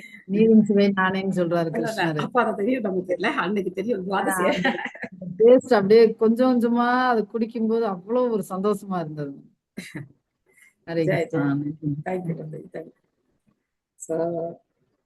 அடுத்தது அந்த மாதிரி ஒரு நிலையை அடையணும், இந்த குணங்களை விருத்தி செஞ்சுக்கணும் அப்படின்னா நாம என்ன செய்யணும்? அத அடுத்த பகுதியில பிரபுபாதர் சொல்றாரு. பகவானுடைய நாமத்தை உச்சரிக்கும் போது 10 விதமான குற்றங்களை நாம தவிர்க்கணும். இது பத்ம புராணத்துல சொல்லப்பட்ட விஷயங்கள். பத்ம புராணத்துல பகவான் நாமாவை சொல்ற ஒருத்தர் இந்த விதமான 10 விதமான அபராதங்களை செய்யக்கூடாது அப்படின்னு சொல்லப்பட்டது. ஜென்ரலா நம்ம வந்து ஹரே கிருஷ்ணாக்கு வரும்போது, இஸ்கானோட தொடர்பு கொள்ளும் போது நமக்கு முதல்ல என்ன சொல்றாங்க? நீங்க ஹரே கிருஷ்ண மந்திரம் ஜபம் பண்ணுங்க, 4 கட்டுப்பாட்டு விதிகள் இருக்கு, அதை நீங்க வந்து ஃபாலோ பண்ணுங்கன்னு சொல்றாங்க. மாംச உணவு சாப்பிடாதீங்க, போதையெல்லாம் எடுத்துக்காதீங்க, தவறான ஆண் பெண் உறவு கூடாது, சூதாட்டம் கூடாது, இதெல்லாம் சொல்றாங்க. எப்போ இந்த 10 விதமான குற்றங்களை பத்தி நமக்கு சொல்லுவாங்க அப்படின்னா, நாம எப்போ தீட்சைங்கிற நிலைக்கு வருவோம் அப்போ நமக்கு சொல்லுவாங்க அடுத்த ஸ்டேஜ். ஏன்னா இப்ப நீங்க நாமத்தை ஜபம் பண்றதுக்கு உறுதி எடுத்துக்க போறீங்க. அந்த உறுதி எடுத்துக்கிறதுக்கு முன்னாடி இந்த குற்றங்களை பத்தி நாம தெரிஞ்சுக்கிட்டு இந்த குற்றங்கள் செய்யறத நாம தவிர்க்கணும். பொதுவா நம்மளுடைய வழக்கம், உலக வழக்கம், நமக்கு வாழ்க்கையில நம்ம எப்படி இருப்போம் அப்படின்னா, யாராவது ஒருத்தரை குற்றம் சொல்லிக்கிட்டே இருக்கும். செய்யறோமா இல்லையா? யாராவது ஒருத்தரை குற்றம் சொல்லிக்கிட்டே இருக்கும். அவங்க சரியில்லை, இவங்க சரியில்லை, இது சரியில்லை, அது சரியில்லை, கவர்மெண்ட் சரியில்லை, முனிசிபாலிட்டி சரியில்லை, கரண்ட் சரியில்லை, எதுவுமே நமக்கு சரியில்லை அப்படிங்கிறத நம்ம சொல்லிக்கிட்டே இருக்கோம். அதே குணத்தை நம்ம என்ன பண்றோம்? பக்தியிலையும் வெளிக்காட்டுறோம். அந்த பக்தர் சரியில்லை, இந்த பக்தர் சரியில்லை, இவர் இப்படி பண்ணியிருக்க கூடாது, அவர் அப்படி பண்ணியிருக்க கூடாது, என்கிட்ட கேட்டிருந்தா நான் இப்படி சொல்லியிருப்பேன், அப்படி சொல்லியிருப்பேன் அப்படின்னு சொல்லி நம்ம வந்து அந்த குணங்களை நம்ம வெளிப்படுத்தணும். முதல்ல பக்தர்களை நம்ம குறை சொல்லக்கூடாது. அதுவும் பிரச்சாரம் பண்ற பக்தர்களை, அவங்கள பத்தி அவங்க எல்லார்கிட்டையும் குறை நிறை எல்லாம் இருக்கத்தான் இருக்கு, எல்லாருக்கும் எல்லாம் தெரியும். அதை நாம என்ன பண்ணக்கூடாது? எதையும் நம்ம ஃபோக்கஸ் பண்றோம். இதுக்கு வந்து அழகான உதாரணம் என்ன சொல்றாங்க அப்படின்னாக்க, 2 விதமான ஒரு பூச்சிகள். ஒண்ணு வந்து தேனி, இன்னொன்னு வந்து ஈ. தேனி எங்க போய் உட்காரும், ஈ எங்க போய் உட்காரும்? தேனி பூக்கள்ல உட்காரும். பூக்கள்ல உட்காரும். ஈ வந்து கண்ட பதார்த்தம் எல்லா இடத்துலயும் உட்காரும் மாதாஜி. முக்கியமா மலத்துல போய் தெரியாது, அதுக்கு தெரியாது நல்லது எது கெட்டது எதுன்னு தெரியும். மலத்துல போய் உட்காரும். எங்க எங்க நாற்றம் இருக்கோ, எங்க அது மாதிரி அந்த இடத்துல போய் அது வந்து உட்காரும். சோ நாம மனசுல ஈயா இருப்போமா, தேனியா இருப்போமா? தேனியா இருக்கும். ஒருத்தரை பார்க்கும்போது அவருடைய நல்ல குணங்களை நம்ம வந்து அப்ரிஷியேட் பண்ணோம்னா தேனின்னு அர்த்தம். அவங்க கிட்ட இருக்கிற குறைகளை சொன்னோம் அப்படின்னா நம்ம மனம் எப்படி இருக்குன்னு அர்த்தம்? ஒரு ஈ மாதிரி இருக்குன்னு அர்த்தம். So, நாம தான் என்ன பண்ணணும், நம்முடைய மனதை நல்ல குணங்களை பார்த்து அத மாதிரி நம்ம இருக்கிறதுக்கு நம்ம தான் மாத்திக்கணும். சோ அதனால யாரையும் நம்ம வந்து குற்றம் சொல்லக்கூடாது. எப்ப நம்ம குற்றம் சொல்லலாம், யாரையாவது நம்ம வந்து குற்றம் சொல்லணும் அப்படின்னா எப்ப சொல்லலாம்? ஓ, குற்றமே சொல்லக்கூடாதா, அப்போ என் குழந்தை என்ன வேணா பண்ணட்டுமா, அப்படிலாம் கிடையாது அர்த்தம். ஒரு தாய் தந்தையர் அப்படின்னா அந்த குழந்தைகளுடைய குற்றத்தை சரி பண்ணி அவங்களை நல்வழிப்படுத்த வேண்டிய கடமை அவங்களுக்கு இருக்கு. ஆன்மீக குரு தன்னுடைய சிஷ்யர்களை நல்வழிப்படுத்துறதுக்காக அவங்களுக்கு புத்தி சொல்ல வேண்டிய கடமை அவருக்கு இருக்கு. அதே மாதிரி எங்களை மாதிரி சின்ன சின்ன சிக்ஷா குருக்களா இருக்கிறவங்க, நம்ம கிட்ட யார் வந்து பயிற்சி எடுத்துக்கிறாங்களோ அவங்க ஏதாவது தவறு செய்யும் போது இந்த மாதிரி செய்யக்கூடாது, இந்த மாதிரி செய்யணும் அப்படிங்கிற எடுத்து சொல்ற அந்த பொறுப்பு இருக்கு. அந்த பொறுப்புல இருக்கிறவங்க அதை எடுத்து சொல்லலாமே தவிர சம்பந்தமே இல்லாம நம்ம அதுல போய் தலையிடவே தேவை கிடையாது. அப்புறம் பார்த்தோம்னா அந்த ஸ்டேஜ்ல இருக்கிறவங்க கூட அவங்களுடைய நன்மைக்காக அதை சொல்லணுமே தவிர என்னுடைய அந்த அகங்காரத்தை திருப்தி பண்ணதுக்காக சொல்லக்கூடாது. இப்ப எனக்கு ஒருத்தர் பிடிக்கல, அவங்க படிக்கிறாங்க ஏதோ ஒண்ணு, அப்ப என்ன இந்த மாதிரிலாம் படிக்கிறீங்க, ஏதோ ஒழுங்கா அவங்களுக்கு படிக்க தெரியாதா, அது என்ன அர்த்தம், என்னுடைய அந்த பொய் அகங்காரத்தை நம்ம திருப்திப்படுத்திக்கிறதுக்காக சொல்றோம். அப்ப அதை கூட எப்படி சொல்லணும், இந்த இடத்துல இந்த வார்த்தை இந்த மாதிரி தானே இருக்கு, இதை நீங்க இப்படி படிக்கலாமே, இந்த வார்த்தை இப்படிதான், இது இப்படி படிச்சா தானே உங்களுக்கு அர்த்தம் புரியும் அப்படின்னு நமக்கு அவங்களுக்கு உதவி செய்யற மாதிரி இருக்கும். அவங்க செய்யற தவறை சுட்டி காட்டி அது அவங்களுக்கு உதவி செய்து அந்த தவறுல இருந்து அவங்க வெளியில வர்றதுக்கு அவங்களுக்கு நம்ம உதவி செய்யணும். அந்த மாதிரி நம்ம வந்து ஒரு குற்றத்தை கூட எடுத்து சொல்லணுமே தவிர நம்முடைய அகங்காரத்துக்காக நம்ம என்ன பண்ணக்கூடாது, அதை வந்து யூட்டிலைஸ் பண்ணிக்கூடாது. இதை வந்து வீட்டுல நம்ம நல்லா பிராக்டிஸ் பண்ணணும். ரொம்ப கோபமா இருக்கும்போது பசங்களை போட்டு சாத்துன்னு சாத்துவாங்க. நமக்கு இருக்கிற கோபத்தை யார் மேல காட்டுறது, பசங்க மேல காட்டுறது. ஆனா இந்த காலத்து பசங்களை தான் அடிக்க முடியாது, அதெல்லாம் எங்க காலத்தோட போச்சு. இந்த காலத்து பசங்களை அடிச்சோம் அப்படின்னா அவ்வளவுதான், நம்மள அடிக்க வந்துருவாங்க. சோ ஆனா இந்த மாதிரி நடக்கும். எங்கேயோ ஒரு கோபத்தை நம்ம எங்கேயோ ஒரு இடத்துல காட்டுவோம், அதெல்லாம் செய்யக்கூடாது. கோபமே நமக்கு என்ன பண்ண வேண்டாம், வரவே வேண்டாம். எந்த விஷயத்துக்கும் நம்ம பெருசா இது பண்ணிக்க வேண்டாம். சோ அடுத்தது பாத்தீங்க அப்படின்னா ரெண்டாவது குற்றம் என்ன அப்படின்னா பகவானுடைய நாமம், அந்த நாமமும் மற்ற தேவர்களுடைய நாமமும் சமம் அப்படின்னு நினைக்கிறது ரெண்டாவது குற்றம். பிரம்மா, சிவன் போன்ற தேவர்கள் நாமங்கள், இல்ல துர்கை, இந்த மாதிரி நாமங்கள் அதுவும் விஷ்ணுவுடைய நாமத்துக்கு சமம். ஹரே கிருஷ்ண மகாமந்திரத்துக்கு எல்லாமே சமம் தான். எதை ஜபம் பண்ணா என்ன, நான் ஓம் நமச்சிவாய சொல்லலாமா, நான் வந்து அது சொல்லலாமா, இது சொல்லலாம், எல்லாமே கடவுளோட நாமம் தானே, எது சொன்னாலும் ஒண்ணுதானே அப்படின்னு நினைக்கிறது குற்றம். மூன்றாவது குற்றம் என்ன அப்படின்னா ஆன்மீக குருவை ஒரு சாதாரண மனிதரா நினைக்கிறது குற்றம். ஆன்மீக குரு நம்மள மாதிரி அவருக்கும் பசிக்குது, அவருக்கும் வந்து தூக்கம் வருது, அவரும் எல்லா காரியமும் பண்றாரு. பிரபுபாதர் வந்து ஆரம்ப காலங்கள்ல பார்த்தோம் அப்படின்னாக்க தனியான அறையோ தனியான ஒரு இடமோ எல்லாம் ஒன்றும் கிடையாது, சின்ன ஒரு ஸ்டோர் ஃப்ரண்ட் அந்த மாதிரிதான் சென்டர் இருக்கும். பிரபுபாதரும் அவருடைய சிஷ்யர்களோட கியூல நிப்பார். எதுக்கு, வாஷ்ரூம் போறதுக்கு. இருக்கிறது ஒரு வாஷ்ரூம் தான், 10 பேர் இருக்காங்கன்னா ஒவ்வொருத்தரா தானே போய் ஆகணும். சோ அப்ப வந்து கியூல நின்றுதானே பிரபுபாதரும் அவங்களோட கியூல நிப்பார். அப்போ அவரும் நம்மள மாதிரி ஒரு சாதாரண மனிதரா அப்படின்னா கிடையாது. சோ அந்த தூரத்துல இருந்து பாக்குறது வேற, க்ளோஸா நம்ம பழகும் போது அந்த எண்ணம் வந்து சாதாரண ஒருத்தருக்கு வரத்துக்கு வாய்ப்பு இருக்கு. அதனால ஆன்மீக குருவுக்கு ரொம்ப நெருக்கத்திலேயே நம்ம வந்து போகக்கூடாது. அந்த மாதிரியான முதிர்ச்சி நம்ம கிட்ட இல்லை, அந்த பக்குவம் நமக்கு இல்லை அப்படின்னா நாம மூத்த பக்தர்களுக்கு ரொம்ப நெருங்கி போய் பழகக்கூடாது. ஒரு அளவுல இருந்து ஒரு டிஸ்டன்ஸை மெயின்டைன் பண்ணி எப்பவுமே மரியாதையோட நம்ம பழகத்துக்கு கத்துக்கணும். எந்த மூத்த பக்தரையும் ரொம்ப க்ளோஸா போய் நம்ம வந்து இது பண்ணோம் அப்படின்னாக்க அப்போ என்ன இவரு சாதாரணமா தானே இருக்காரு அப்படிங்கிற மாதிரியான மனநிலை நமக்கு வரத்துக்கு வாய்ப்பு இருக்கு. இப்போ பொதுவா தவத்திரு ஜெயபதாக சுவாமி குரு மகாராஜர் அவருடைய உடல்நலம் கருதி அவர் வந்து மருத்துவமனையில அனுமதிக்கப்பட்டிருக்கார். சோ அப்ப பார்த்தோம் அப்படின்னாக்க சாதாரணமா ஒரு நோயாளிக்கு என்ன சிகிச்சை கொடுக்கப்படுமோ அந்த மாதிரி சிகிச்சைகள் அவருக்கும் கொடுக்கப்படுது. அப்ப அவரும் ஒரு சாதாரண மனிதரா இந்த மாதிரி உடலுக்கான சிகிச்சைகளை எடுத்துக்கிறாரே சாதாரண மனிதரான கட்டாயமா கிடையாது. அவருடைய அந்த கான்சியஸ் எப்படி இருக்கு, எப்பவுமே பகவத் சிந்தனையிலே அவர் இருக்காரு, எப்பவுமே பகவானுடைய நாமத்தை ஜெபம் பண்ணிட்டே இருக்காரு. சாதாரணமா உடல்நிலை மோசமா இருக்கக்கூடிய ஒருத்தருக்கு அன்கான்சியஸ் போயிட்டாங்கன்னா அவங்க என்ன நினைக்கிறாங்க அது ஒண்ணுமே நமக்கு வந்து தெரியாது. அது மாதிரி அவங்க அந்த கான்சியஸ் வந்தாலும் அவங்க என்ன பத்தி பேச போறாங்க, ஹரே கிருஷ்ணாவை சொல்ல போறாங்க.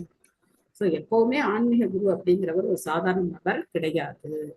எதுக்காக அவர் இதெல்லாம் பண்றாரு அப்படின்னாக்க நேத்துதான் என் பையன் வந்து இந்த விஷயத்த சொன்னான். ஒரு பக்தர் சொன்னாராம், இப்ப இந்த உலகம் முழுக்க இருக்கக்கூடிய பக்தர்கள் அவங்களுடைய பக்தியை இப்ப என்ன பண்றாங்க, ரொம்ப ஆழமான முறையில இதை பயிற்சி பண்றாங்க. ஏன்னா அவருக்கு உடல் நலம் சரியில்லை, அவருக்காக பிரார்த்தனை பண்ணணும் அப்படின்னு சொல்லும் போது இன்னும் கொஞ்சம் இன்டென்ஸா அந்த ஹரே கிருஷ்ண மகாமந்திரம் சொல்றாங்க. ஒவ்வொருத்தர் வந்து ஒவ்வொரு விதமா பக்தியை வந்து பயிற்சி பண்றாங்க. அதனால நம்மளெல்லாம் பக்தியில முன்னேற்றத்துக்காக குரு மகாராஜர் இந்த மாதிரி ஒரு லீலை செய்யறாரு அப்படின்னு சொல்றவங்களும் இருக்காங்க.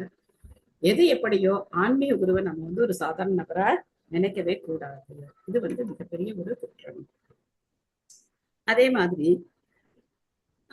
வேத இலக்கியங்கள் அதையெல்லாம் வந்து ஒரு சாதாரண நூல்களா கருதுறது குற்றம். நமக்கு ஏதோ புத்தி சொல்றதுக்காக கொடுத்துருக்காங்க. நிறைய பேர் இந்த மாதிரி வேற சொல்லுவாங்க, இந்த சொர்க்கம் நரகம் எல்லாம் ஒண்ணும் கிடையாது, சும்மா நீ நல்லா இருக்கணும், இந்த நீ தப்பு பண்ணக்கூடாதுங்கிறதுக்காக இதெல்லாம் சும்மா சொல்லி வச்சிருக்காங்க அப்படின்னு சொல்லுவாங்க. சோ அந்த மாதிரி எல்லாம் கிடையாது. வேத நூல்களையும் வேத வழிவந்த நீதி நூல்களையும் தரக்குறைவாக பேசுவது குற்றம். அடுத்தது ஹரே கிருஷ்ண மகாமந்திரத்தின் புகழை கற்பனைன்னு நினைக்கிறது குற்றம். ஏதோ இவங்க எல்லாம் சும்மா கற்பனை பண்ணி சொல்றாங்க, ஹரே கிருஷ்ணா சொன்னா போதும் நீ வந்து பகவான்கிட்ட போயிடலாம், அதெல்லாம் நான் அவ்வளவு சீக்கிரமா அப்படிலாம் பண்ண முடியும், ஹரே கிருஷ்ணான்னு சொன்னா பகவான்கிட்ட போயிடலாமா அப்படின்னு நம்ம வந்து அதை கற்பனையா சொல்றாங்க, புகழை வந்து மிகைப்படுத்தி சொல்றாங்க அப்படின்னு நினைக்கிறது குற்றம். அடுத்த குற்றம் என்ன,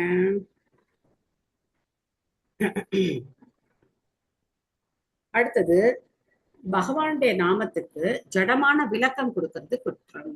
பிரச்சாரம் பண்ணும்போது நம்ம ரொம்ப கவனமா இருக்கணும். நீங்க ஹரே கிருஷ்ண மகாமந்திரம் சொன்னீங்கன்னா உங்களை எல்லா பிரச்சனையும் சால்வ் ஆயிடும் அப்படின்னா நம்ம என்ன பண்ணக்கூடாது, சொல்லக்கூடாது.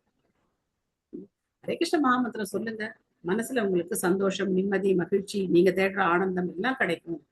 அப்படித்தான் ஆரம்பத்துல ஒருத்தருக்கு சொல்லணுமே தவிர, உங்களுக்கு கடன் பிரச்சனையாங்க நீங்க ஹரே கிருஷ்ணா சொல்லுங்க, கடன் பிரச்சனை எல்லாம் சரியா போகும். அந்த மாதிரி ஒரு பௌதிகமான விளக்கத்தை ஹரே கிருஷ்ண மகாமந்திரத்துக்கு கொடுக்க கூடாது. அடுத்தது ரொம்ப முக்கியமான குற்றம், ஹரே கிருஷ்ண மகாமந்திரத்துடைய பலத்துல நம்ம பாவ காரியங்கள் செய்யக்கூடாது. சோ ஹரே கிருஷ்ண மகாமந்திரம் சொன்னா எல்லா பாவமும் போயிடும். அப்ப நான் ஒரு பக்கம் பாவமும் செய்யறேன், ஒரு பக்கம் ஹரே கிருஷ்ணாவும் சொல்லிட்டு போறேனே, நான் ரொம்ப இன்டெலிஜென்ட்டா திங்க் பண்ணி இல்லையா, ஹரே கிருஷ்ணா சொல்லதான் பாவம் போயிடுமே, அதனால ஒரு பக்கம் பாவம் செய்யலாம், ஒரு பக்கம் ஹரே கிருஷ்ணா சொல்லலாம், அப்படி செய்யறது குற்றம். அதுக்கப்புறம் பார்த்தோம் அப்படின்னா ஹரே கிருஷ்ண மகாமந்திர ஜபத்தை ஒரு சாதாரண சமய சடங்கா நினைக்கிறது குற்றம்.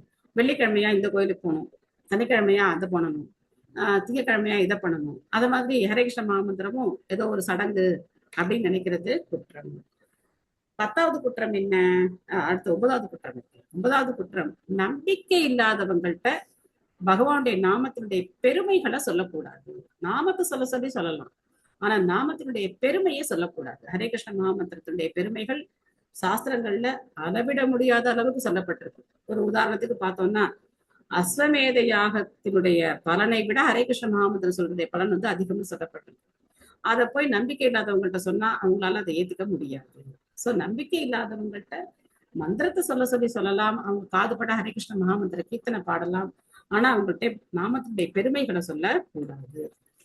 சோ இதெல்லாம் சொல்லிட்டு திரும்ப திரும்ப நான் நான் நான் இது என்னுடையது அப்படின்னு நமக்கு அந்த உடல் உணர்வுல இருக்கிறது குற்றம்.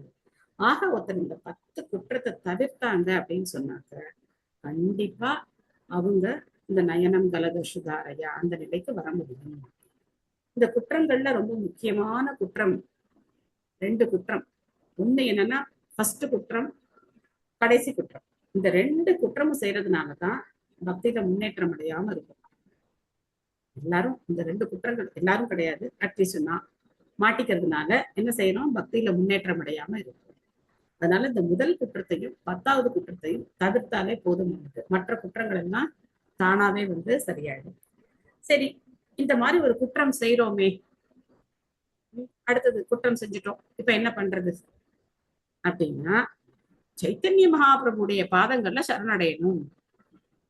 ஜெய் ஸ்ரீ கிருஷ்ண சைத்தன்ய பிரபு நித்யானந்த ஸ்ரீ அத்வைத கதாதர ஸ்ரீவாசாதி கௌர பக்த விருந்தா. அதனால்தான் பஞ்சதத்துவ மந்திரம் சொல்லிட்டு அதுக்கப்புறம் தான் ஹரே கிருஷ்ண மந்திரத்தை ஜபம் பண்ணணும். தெரிஞ்சோ தெரியாமலோ நாம் இந்த குற்றங்கள்ல செய்துட்டே இருக்கோம். அதனால மகாபிரபுடைய சரணங்கள்ல நாம் வந்து அடைக்கலம் எடுத்துக்கிட்டோம் அப்படின்னா இந்த குற்றங்கள்ல இருந்து நாம சுலபமா விடுபடலாம். ஆனா மகாபிரபு ஜெய் ஸ்ரீ கிருஷ்ண சைத்தன்யாவும் ஒரு பக்கம் சொல்லிட்டு, ஹரே கிருஷ்ணாவும் ஒரு பக்கம் சொல்லிட்டு இந்த குற்றங்களை தொடர்ந்து பண்ணிக்கிட்டே இருந்தோம் அப்படின்னாக்க எத்தனை கோடி கோடி பிறவிகள் ஜபம் பண்ணாலும் சரி நம்மளால பகவானை அடைய முடியாது. அதனால இந்த குற்றங்களை தவிர்க்கிறதுல நாம ரொம்ப கவனமா இருக்கணும். சாதாரணமா கூட குற்றம் பண்ணக்கூடாது. ஒரு பக்தர் கீர்த்தன் பண்ணும்போது இந்த பக்தர் சூப்பரா கீர்த்தன் பண்ணுவார், இவரோட கீர்த்தன்லாம் அது சுமார் தான், இவர் தான் சூப்பர் கீர்த்தன்யா. ஸோ எதுக்காக கம்பேர் பண்ணணும்? நம்ம யார் கம்பேர் பண்ண சொன்னோம்? யாராவது நமக்கு அந்த போஸ்டர் கொடுத்துருக்காங்களா? யார் நல்லா பாடுறாங்கன்னு பார்த்து சொல்லுங்க அப்படின்னு நமக்கு சொல்லியிருக்காங்களா? கிடையாது இல்லையா? ஸோ இதெல்லாம் நம்ம பண்ணக்கூடாது. எந்த பக்தரை யாரோ அவங்கவுங்க நிலையில இருந்து பக்தி பண்றாங்க, அவ்வளவுதான். எல்லாருக்குமே ஸ்ட்ரகிள் தான். பக்திங்கிறது ஒரு பெரிய போராட்டம் தான். அப்போ கஷ்டப்படுறவங்களுக்கு நம்மளால முடிஞ்ச உதவிகளை செய்யணுமே தவிர யாரையும் நம்ம குறை சொல்லக்கூடிய அதிகாரம் நமக்கு கிடையாது. விளையாட்டா சொல்றேன், சீரியஸா எடுத்துக்காதீங்க. நம்ம பக்தர்கள் கோவில் டிஓபி கோவிலுக்கு வந்து சுத்தி காட்டின போது ஒரு பக்தர் கேள்வி கேட்டாராம். என்ன கேள்வி கேட்டாராம்? ஆமா, இங்க வந்து 3 ஆல்டர் வச்சிருக்கீங்க, 3 சன்னதி, நம்ம பாஷையில சொன்னா சன்னதி, 3 சன்னதி இருக்கு. அதுல ஏன் நீங்க ஜெகநாதர் வைக்கல? சைத்தன்ய மகாபிரபுக்கு ஜெகநாதர் தானே ரொம்ப பிரியமானவர், நீங்க இந்த இடத்துல ஜெகநாதரை வைக்கலாமே. யாரு கேட்டா உங்ககிட்ட சஜஷன்? இது என்ன நம்ம இதுல கடற்கரையில மணல் வீடு கட்டி விளையாடுறோமே அந்த மாதிரி காரியமா இது? எவ்வளவு பெரிய மூத்த சன்னியாசிகள், சில பிரபுபாதர், ஆன்மீக குருமார்களுடைய வழிகாட்டுதல்ல அந்த கோவிலானது வடிவமைக்கப்பட்டிருக்கு. யாரை எங்க எப்படி வச்சு என்ன மாதிரியான வழிபாட்டு முறைகள் அப்படிங்கிறது பக்தி வினோத் தாக்கூரார் இவங்கெல்லாம் முடிவு பண்ணிட்டு போயிருக்காங்க. நம்ம சும்மா சுத்தி பார்க்க போயிட்டு ஏன் இதை எப்படி பண்ணிருக்கீங்க, இது என்னது? நம்மளுடைய அறியாமையே காட்டுது இல்லையா?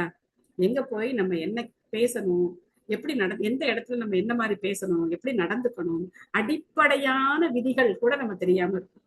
அடிப்படையா நமக்கு அந்த பணிவு அப்படிங்கிறது வரல அப்படின்னா நாம என்ன பண்ணிக்கிட்டே இருப்போம்? எல்லாருக்கும் ஃப்ரீ அட்வைஸ் கொடுத்துட்டே இருப்போம். நீங்க அப்படி பண்ணலாமே, நீங்க இப்படி பண்ணலாமே, நீங்க அத்தை பண்ணலாம், நீங்க என்ன சார் பண்ண போறீங்க அது தெரியாது. ஒரு நிமிஷம் மாதாஜி, நேத்துக்கு அப்படிதான் எனக்கு அந்த சந்தேகம் வந்தது. ஜெகநாதர் வந்து நம்ம இவ்வளவு தூரத்துல இருந்து பாக்குறோமே, ஒரே சிங்கிள் லைனா விட்டுருக்கலாமே, இப்படி வச்சுட்டாங்களே அப்படின்னு சொல்லிட்டு. அப்புறம் நீங்க வந்து ஒவ்வொரு இடத்துல ஒவ்வொரு மாதிரி இருக்கும்னு சொல்லும்போது சரி நான் உங்களுக்கு கிளாரிஃபை பண்ணேன். அபராதங்களை தவிர்க்கிறது ரொம்ப நல்லது. ஏன்னா ஜெகநாதருடைய கோவில் வழிபாட்டை யார் வந்து சரி பண்ணணும்னு நினைச்சாரு? ராமானுஜர் சரி பண்ணணும்னு நினைச்சாரு. ஆனா ஜெகநாதர் என்ன பண்ணாரு? அவர் தூக்கி திரும்ப கொண்டு போய் இதுல விட்டார். எந்த ஊர்னு தெரியல. அங்க ராத்திரி இங்க படுத்திருக்காரு ஜெகநாத் புரியில. காலையில இருந்து பார்த்தா அவர் அங்க இருக்கார். அப்ப ராமானுஜர்கிட்ட சொன்னார், உனக்கு என்ன போச்சு, உன் வேலையை நீ பாரு, என்னுடைய பக்தர்கள் வந்து எப்படி என்ன வழிபடுறாங்களோ அது எனக்கு உத்தமம் அப்படின்னு ஜெகநாதர் சொல்லிட்டார் ராமானுஜர். ராமானுஜர் அதை அப்படியே ஏத்துக்கிட்டார். ஆச்சாரியர் அப்படியே ஏத்துக்கிட்டார். அந்த வழிபாட்டு முறை, ஜெகநாதருடைய வழிபாட்டு முறை அப்படிங்கிறது அந்த பாண்டாக்கள் எப்படி பண்றாங்களோ அது ஜெகநாதருக்கு ரொம்ப பிரியமா இருக்கு. சோ எனக்கு கூட வந்து ஆச்சரியமா இருக்கும். கையில குச்சி வச்சு யாராவது அடிப்பாங்களா? ஜெகநாதர் கோவில அது நடக்கும். தலையை குச்சி 2 குச்சி வச்சிருப்பாங்க, டொக்கு டொக்குன்னு அடிப்பாங்க, பணம் கேட்பாங்க. 100 ரூபா கொடுத்தா நம்ம மூஞ்சில கேட்டுக்குவாங்க.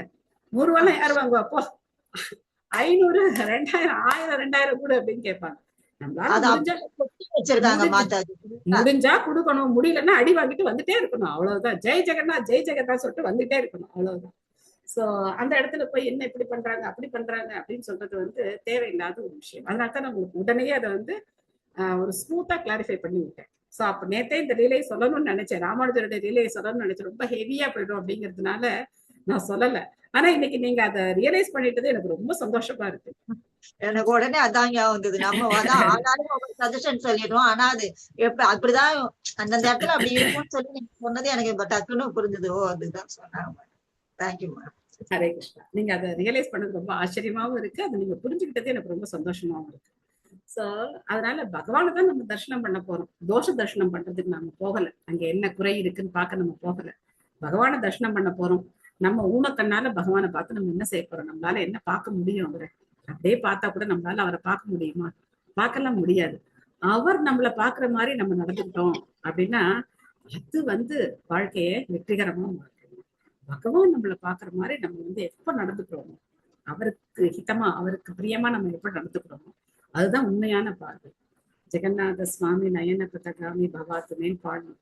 அந்த ஜெகநாதரை நம்ம பார்க்கணும்னு நினைச்சு பாடுறோம். ஆனா அந்த ஜெகநாதர் நம்மளை பாக்குற மாதிரி நம்ம நடந்துக்கிறது தான் என்னது உண்மையான பார்வை. அங்க போய் நம்ம ஹம்புலா எத்தனையோ கோடான கோடி ஜீவராசிகளுக்கு நடுவுல ஜெகநாதா உங்க சன்னதியில வந்து நிற்கக்கூடிய பாக்கியம் எனக்கு கிடைச்சிருக்கு.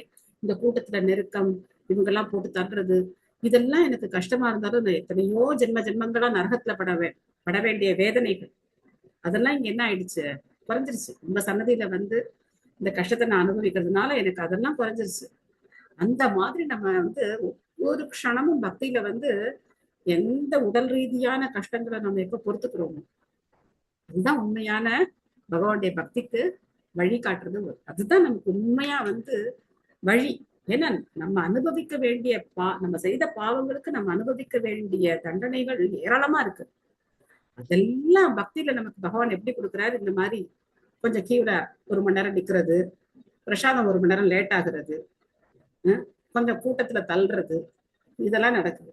இன்னைக்கு பாத்தீங்கன்னா நான் இப்படி வந்துட்டு இருக்கேன், ராதா மாதவ சன்னதிக்கு போறதுக்காக வந்துட்டு இருக்கேன். எனக்கு பின்னாடி ஒரு மாதச்சு வந்து என்ன தள்ளினாங்க. நான் அங்கே நின்று அவங்ககிட்ட சத்தம் போட்டேன், எதுக்காக என்ன தள்ளுறீங்க, இப்போ வந்துகிட்டே இருக்கோம்ல, எதுக்காக தள்ளணும்?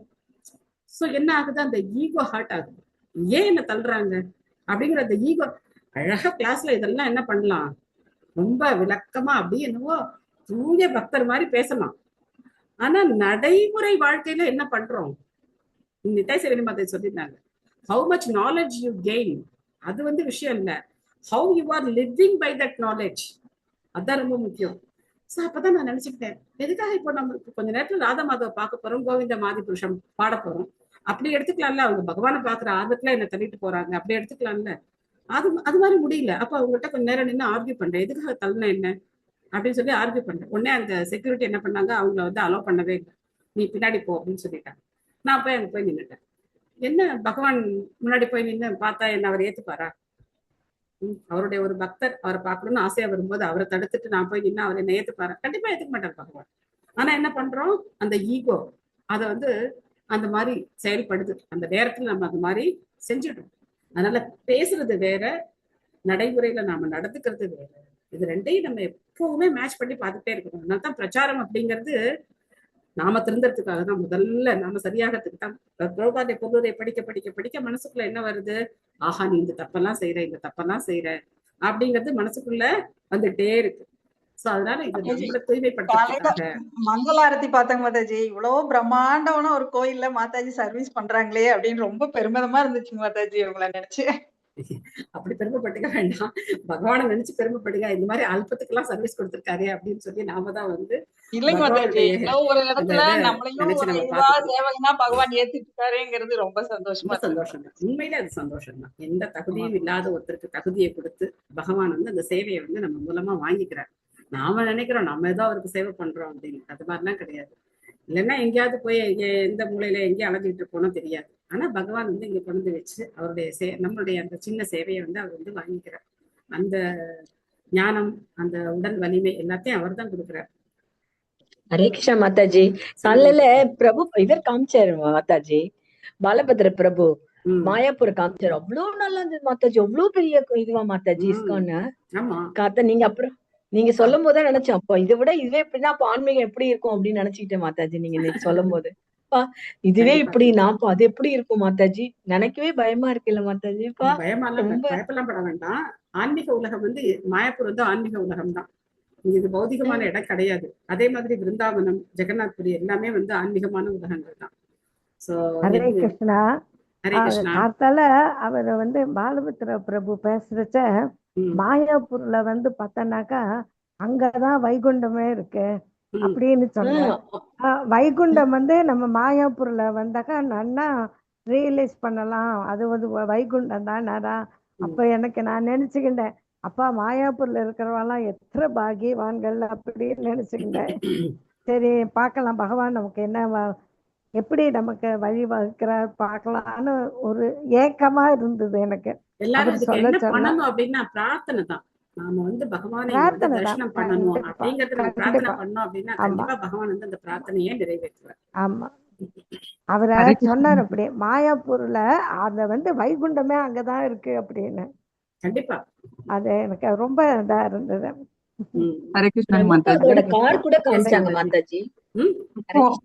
பிரபுபாதாவோட ஆச்சாரியர் பிரபுபாதாவோட கார் கூட காமிச்சாரு, அங்க இருக்கு மாதாஜி. அவ்வளவு அப்படியே இருக்கு, புதுசா இருக்கே மாதாஜி. இல்ல அப்படியே நல்லா ரொம்ப பழைய கார் தான். பழைய காரா? புது கார்ல ஏன்னா பிரபுபாதா யூஸ் பண்ண 60 வருஷத்துக்கு முன்னாடி கார். பிராண்ட் நியூ மாடல்லாம் ம். கிடையாது, பழைய கார் தான். ஆனா ஆனா புதுசா தொடச்சி ஆனா வச்சிருப்பாங்க. தொடச்சு கிடிச்சு வச்சிருப்பாங்க. அதான் மாதாஜி. கோவிலுக்குள்ள வந்தா யோகமாயா, கோவில் விட்டு வெளியே கால் வச்சா மகாமாயான்னு சொல்லிட்டு இருந்தாங்க மாதாஜி. இன்னொரு பிரபுஜி. கண்டிப்பா. இப்போ நம்ம வந்து மாயாப்பூர்ல இருக்கலாம், ஆனா தாமத்துக்கு உள்ள இருக்கோமா வெளியில இருக்கோமா அப்படிங்கிறது நம்முடைய மனோபாவத்தை பொறுத்தது. தாமத்துல இருக்கிற மனோபாவத்தோட நம்ம தாமத்துல இருந்தோம் அப்படின்னா இது வைகுண்டம். இல்ல இது ஒரு சாதாரண இடம் தான் அப்படிங்கிற மாதிரி இங்கேயும் நம்ம வந்து செல்போன் பார்த்துக்கிட்டு டயத்தை வேஸ்ட் பண்ணிக்கிட்டு அக்கம் பக்கம் புரளி பேசிக்கிட்டு உட்காந்துருந்தோம். எல்லாமே இருக்கு மாயப்பூர்ல, எல்லாமே இருக்கு. நீங்க வந்து மாயப்பூர் வந்து அப்படி இப்படி அப்படின்னு சொல்றதும் இருக்கு. அதே சமயத்துல மாயப்பூர்ல எல்லா தவறான விஷயங்களும் இருக்கு, எல்லாமே இருக்கு. நம்ம எப்படி எடுத்துக்கிறோம், எந்த மனோநிலையில இங்க இருக்கோமோ அதை பொறுத்துதான் இது வைகுண்டமா இல்லையா அப்படிங்கிறது முடிவு செய்யும். ஆனா தாமம் அப்படிங்கிறது ரொம்ப உயர்ந்தது. இங்க இருக்கிற பக்தர்களுடைய ஹரே சங்கம். கிருஷ்ணா. ஹரே கிருஷ்ணா மாதாஜி. நான் ஒரு ஆர்டிகிள் படிச்சேன் மாதாஜி, அது இஸ்கான் குரூப் ரெக்கலெக்ட் பண்ண முடியல. ஆக்சுவலா வந்து மாயாப்பூர்ல ஃபர்ஸ்ட் ரெசிடென்ட் அங்க தங்கி இருந்து சேவை பண்ணி பிராக்டிஸ் பண்ணாதான் அடுத்து வந்து நம்ம விருந்தாவன் போறதுக்கு வைகுண்டத்துக்கு ஈக்குவலா எலிஜிபிள் ஆகும் அப்படின்னு படிச்சேன் மாதாஜி. இது கண்டிப்பா கரெக்டான்னு கண்டிப்பா தெரியல. கண்டிப்பா. ஏன்னா இந்த தாமம் வந்து ஔதாரிய தாமம் சொல்லப்பட்டிருக்கு. இந்த தாமத்துல இந்த அபராதங்கள் வந்து கணக்கு கிடையாது. இப்ப நீங்க விருந்தாவனத்துல போய் அபராதம் பண்ணீங்க அப்படின்னா அது கணக்குல சேர்ந்துடும். இந்த மாயாப்பூர்ல வந்து அபராதங்களை வந்து பகவான் கணக்குல எடுத்துக்கிறது கிடையாது. ஏன்னா சைத்தன்ய மகாபிரபு கருணையே வடிவமா வந்து அவர் அவதாரம் பண்ணியிருக்கார். எல்லாரும் வந்து கலியுகத்துல தவறு செய்யக்கூடியவர்கள். அதனால அந்த தவற பகவான் வந்து பெருசா நினைக்கிறது கிடையாது. சோ அதனால மாயாப்பூர் வந்துட்டு அதுக்கப்புறம் தான் ஒருத்தர் வந்து விருந்தாவனத்துக்கு போகணும். அதுவும் மாயாப்பூரை வந்து நல்ல புரிஞ்சுக்கணும். இந்த தத்துவங்களை புரிஞ்சுக்கணும். முதல்ல இந்த மாதிரி கேள்வி எல்லாம் கேட்க மாட்டோம். சைத்தன்ய மகாபிரபு யாரு? சாக்ஷாத் ராதை கிருஷ்ணர் இணைந்த வடிவம் தான் சைத்தன்ய மகாபிரபு. ஜெகநாத் யாரு? அவர் வந்து கிருஷ்ணர் தான். சோ அப்ப ஏன் இங்க நீங்க ஜெகநாதரை வைக்கல, ஏன் நீங்க வந்து ராதாகிருஷ்ணனையும் குரு பரம்பரை எல்லாம் எதுக்கு இங்க வைக்கிறீங்க அப்படிங்கிற கேள்வி எல்லாம் அடிப்படை ஞானம் இல்லாம வரக்கூடிய கேள்விகள். சோ ஆனா இதை பகவான் என்ன பண்ண மாட்டார், இந்த அபராதமா எடுத்துக்க மாட்டார். தெரியாம பேசுறாங்க அப்படின்னு தான் பகவான் அதை எடுத்துப்பார். சோ அதனால இந்த தாமத்துல அபராதங்கள் கணக்குல வந்து வர்றது கிடையாது. அதுக்காக நம்ம அபராதம் செய்யணும்னு கிடையாது. இங்க வந்து அபராதம் கணக்குல எடுத்துக்கொள்ளப்படுவது கிடையாது. இப்ப இவ்வளவு வைகுண்டம் இதெல்லாம் சொல்லியிருக்காங்க இல்லையா? நேத்து காலம்புற எங்க பிரபு வந்து ஒண்ணு சொன்னார். யாரோ 2 பேர் பேசிட்டே போறாங்களாம், ஒரு கணவன் மனைவி. காஃபி வேணும் காஃபி வேணும் காஃபி வேணும் காஃபி வேணும். அந்த அம்மா வந்து காஃபி இல்லாம இருக்கவே முடியாதுன்னு சொல்லிட்டே போறாங்க. அப்புறம் எங்க பிரபு வந்து இந்த கேம்பஸுக்குள்ள எங்கேயும் காஃபி டீ எல்லாம் கிடைக்காது, அப்படி உங்களுக்கு வேணும்னா நீங்க கேம்பஸை விட்டு வெளியில போய் எங்கேயாவது போய் முயற்சி பண்ணி பாருங்க அப்படின்னு சொல்லிட்டு வந்தாரு. ஏன்னா அவங்க அவ்வளவு தவிக்கிறாங்க, பாவமா இருந்தது அப்படின்னு சொன்னேன். அப்ப நான் சொன்னேன், இந்த மாதிரி யாத்ரா வரும்போது விட்டாதான் உண்டு. இந்த தேவையில்லாத பழக்கங்களை யாத்ரால விட்டாதான் உண்டு. ஒரு வாரம் 10 நாள் காஃபி டீ குடிக்காம இருந்தோம்னா அது தானாக பழக்கம் விட்டு போயிடும். ஈஸியா விடுறதுக்கான வழி என்னன்னா யாத்ரா தான். வெங்காயம் பூண்டு இல்லாம சாப்பிடுறது, காஃபி டீ குடிக்காம இருக்கிறது, ஜபம் பண்ற பழக்கத்தை ஏற்படுத்திக்கிறது, இதெல்லாம் யாத்ரா வந்து நமக்கு ரொம்ப என்ஹான்ஸ் பண்ணி கொடுக்கும். அதை நாம கரெக்டா யூட்டிலைஸ் பண்ணிக்கிட்டோம் அப்படின்னா. இல்ல இங்க வந்து எனக்கு காஃபி வேணும் காஃபி வேணும் காஃபி வேணும் அப்படின்னு சொல்லிட்டே இருந்தோம் அப்படின்னா அந்த பழக்கம் நம்மளை விட்டு போறது கஷ்டம்.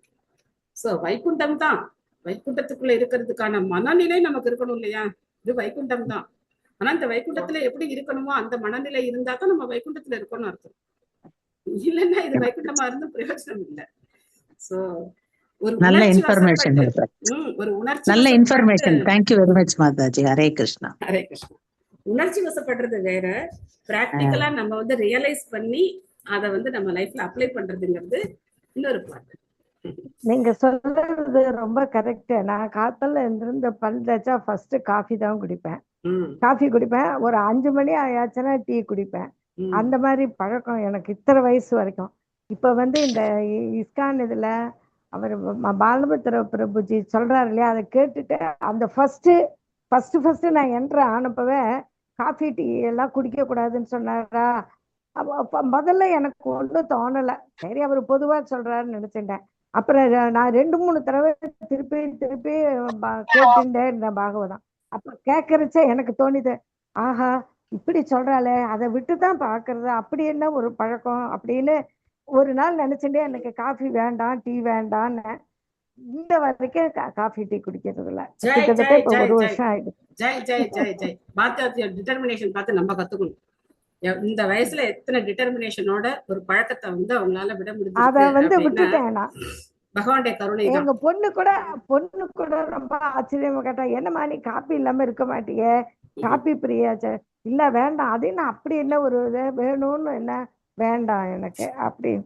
அந்த மாதிரி ஏதோ அது பகவானோட அனுகிரகம், அதனால அதை கண்டிப்பா விட்டுட்டேன் நான். நாமத்தோட பலம் அப்படிங்கிறது இதுதான். ஆமா நம்ம ஆமா கிட்ட இருக்கிற அதேதான். அனர்த்தங்கள்ல இருந்தா நம்ம வெளியில வந்து இந்த மாதிரி 10 குற்றங்களை வெளியில நம்ம வந்து கொஞ்சம் கொஞ்சமா என்ன செய்யணும், தவிர்த்து சுத்த நாமத்தை ஜெபம் பண்றதுக்கு முயற்சி பண்ணணும். Okay, thank you. நேரம் ஓட்டமாக ஓடி ஓடி ஓடி ஓடி விட்டது. Okay, thank you all. சோ சீக்கிரம் போயிடுறது. ஆமா, 1 மணி நேரம் ஓடி போயிடுறது. மாதாஜி இவங்க காலம்பரை கிளாஸ கேட்டுட்டு காஃபி டீயை விட்டாங்க. இன்னைக்கு நீங்க பேசுறத பார்த்தோன்னே ரொம்ப நல்லா இருக்கு. ஆமா எப்படி நாங்க மாற போறோம் தெரியல மாதாஜி. போட்டு காப்பிய போடுறாங்க. இப்ப நான் காஃபி ஆமா டபுள் கிளாஸ்ல ஆன் பண்ணி வச்சுட்டு ஃபில்டர்ல தண்ணியை ஊத்தி டிகாஷத்தை ஊத்தி காப்பிய போடுறாங்க. பார்க்கும்போது ரொம்ப கஷ்டமா இருந்தது. கொஞ்சம் கொஞ்சமா மாறுவாங்க, கொஞ்சம் கொஞ்சமா மாறிதானே வரணும். நம்ம அடுத்தவங்க விமர்சனம் பண்றதுக்கு நம்ம அந்த அளவுக்கு இது இல்ல. இருந்தாலும் இந்த தெரியாமையாவது வீடியோவை ஆஃப் பண்ணிட்டு பண்ணலாமே. இல்ல வீடியோ ஆன் பண்ணி பண்ண வரைக்கும் ரொம்ப சந்தோஷம். ஏன்னா 4 பேர் பார்த்த அப்புறம் உங்களுக்கு சொல்றதுக்கு வாய்ப்பு இருக்கு, இந்த மாதிரி பண்ணாதீங்க அப்படின்னு சொல்லலாம். சோ அதனால நம்ம என்னன்னாக்க கொஞ்சம் கொஞ்சமா நம்மளுடைய அனர்த்தங்கள்ல இருந்து நம்ம வந்து வெளியில வர்றதுக்கு முயற்சி பண்ணணும். ஒரு சில பேர் டக்குன்னு வெளியில வந்துருவாங்க, ஒரு சில பேருக்கு கொஞ்சம் டைம் ஆகும். அந்த டைத்தை அவங்களுக்கு பொறுமையா கொடுத்து கொஞ்சம் கொஞ்சமா தான் வந்து நம்ம பக்தியில மேல வரணும். ஓகே, நல்லா இருந்தது உங்களுடைய ஷேரிங் எல்லாம் இன்னைக்கு. ஹரே கிருஷ்ணா. தேங்க்யூ. வேற ஏதாவது கருத்துக்கள் இருக்கா? ஹரே கிருஷ்ணா மாதாஜி. எஸ் பிரபு. மாதாஜி ஒரு ஷேர் பண்ணிக்கலான்னு இருக்கேன். சொல்லுங்க பிரபு. இப்போ நான் பூரி ரத யாத்திரைக்கு போயிருந்தேன், ஜெகநாட்டை பார்க்கணும் அப்படின்னு சொல்லி. ஸோ அது எப்படியாப்பட்ட ஒரு ஆன்மீக இடம்னா அது யாரும் செய்ய முடியாது மாதாஜி. அப்படி ஒரு ஃபெஸ்டிவல் வந்து செய்ய முடியவே முடியாது. நம்ம நினைக்கிறோம் நம்ம போயிட்டு தரிசனம் எடுக்கணும்னு, அங்க 2-3 நாள் முன்னைக்கு அங்க படுத்து பல்லு வலிக்கிட்டு அங்கேயே படுத்துக்கிறாங்க மாதாஜி. அவங்க எங்க நம்ம எங்க ஜெகநாட்டை பாக்குறதுக்கு? அவங்க எந்த வசதி எதுவும் எதிர்பார்க்கறது கிடையாது. எங்க பிரசாதம் கிடைக்கும், என்ன சாப்பிட கிடைக்கும், அதெல்லாம் அவங்க எதிர்பார்க்கறது கிடையாது. ஆமா மாதாஜி, இதெல்லாம் பெரிய ஆஸ்டர் தான் பிரபு. அந்த மாதிரி ஆஸ்டர்கி பண்ணி தான் அங்க வந்து மொத்த ஒரிசாவும் அங்க வந்து அசம்பிள் ஆயிடுறாங்க. அத்தனை லட்சக்கணக்கான மக்கள் அந்த ஒரு இடத்துல வந்து கூடி, அப்ப நினைச்சு பாருங்க, அத்தனை பேருக்கும் வந்து கழிவு வசதிகள், அதுக்கப்புறம் அவங்கவுங்க தண்ணிக்கு சாப்பாடு வசதி எவ்வளோ இருக்கு. சாதாரண வார்த்தையா? ஆனா அந்த திருவிழா வந்து வருஷா வருஷம் இவ்வளவு கிராண்டா நடக்குது. இன்னும் அதிகமா பக்தர்கள் வர்றாங்களே தவிர குறையறது கிடையாது. அதே சமயத்துல எந்த ஒரு அசம்பாவிதங்களும் எதுவும் ஏற்படுறதும் கிடையாது. பாட்டுக்கு ஜெகநாதர் ஜம்முன ரதத்துல வந்து வந்துகிட்டேதான் இருக்காரு. தேங்க்யூ பிரபு. நல்ல ரியலைசேஷன். நம்ம வந்து ஏசி ரூம் கிடைக்குமா மாதாஜி? மாதாஜி ஹரே கிருஷ்ணா. இன்னைக்கு திருப்பாலை இஸ்கான்ல மாதாஜி நம்ம இதுல உள்ள பிரபுவுக்கு வந்து நான் ஸ்டாப்பா சாண்டிங் பண்ணாங்க பிரபு மாதாஜி, குரு மகாராஜுக்கு. நானும் கலந்துக்கிட்டேன் மாதாஜி. நான் குரூப் உங்களுக்கு வந்து பர்சனலா மெசேஜ் போட்டேன் மாதாஜி, நம்ம குரூப்ல போடலாமா என்னன்னு. ஓகே ஓகே, அதெல்லாம் போடலாம் மாதாஜி, அதெல்லாம் தப்பு கிடையாது. அதான் நீங்க போட்டு நிறைய டெலிட் பண்ணிருந்தீங்களா? ஓகே ஓகே, அதெல்லாம் தவறு கிடையாது. குருமராஜுக்காக பிரார்த்தனை பண்றதை விட நாம வேற என்ன பண்ண போறோம்? காலப்புல இருந்து 1 மணி வரைக்கும் நான் ஸ்டாப்பா ஜபம் பண்ணது மாதாஜி. Okay okay, Hare Krishna Mataji. ஹரே கிருஷ்ணா. சந்தோஷம்.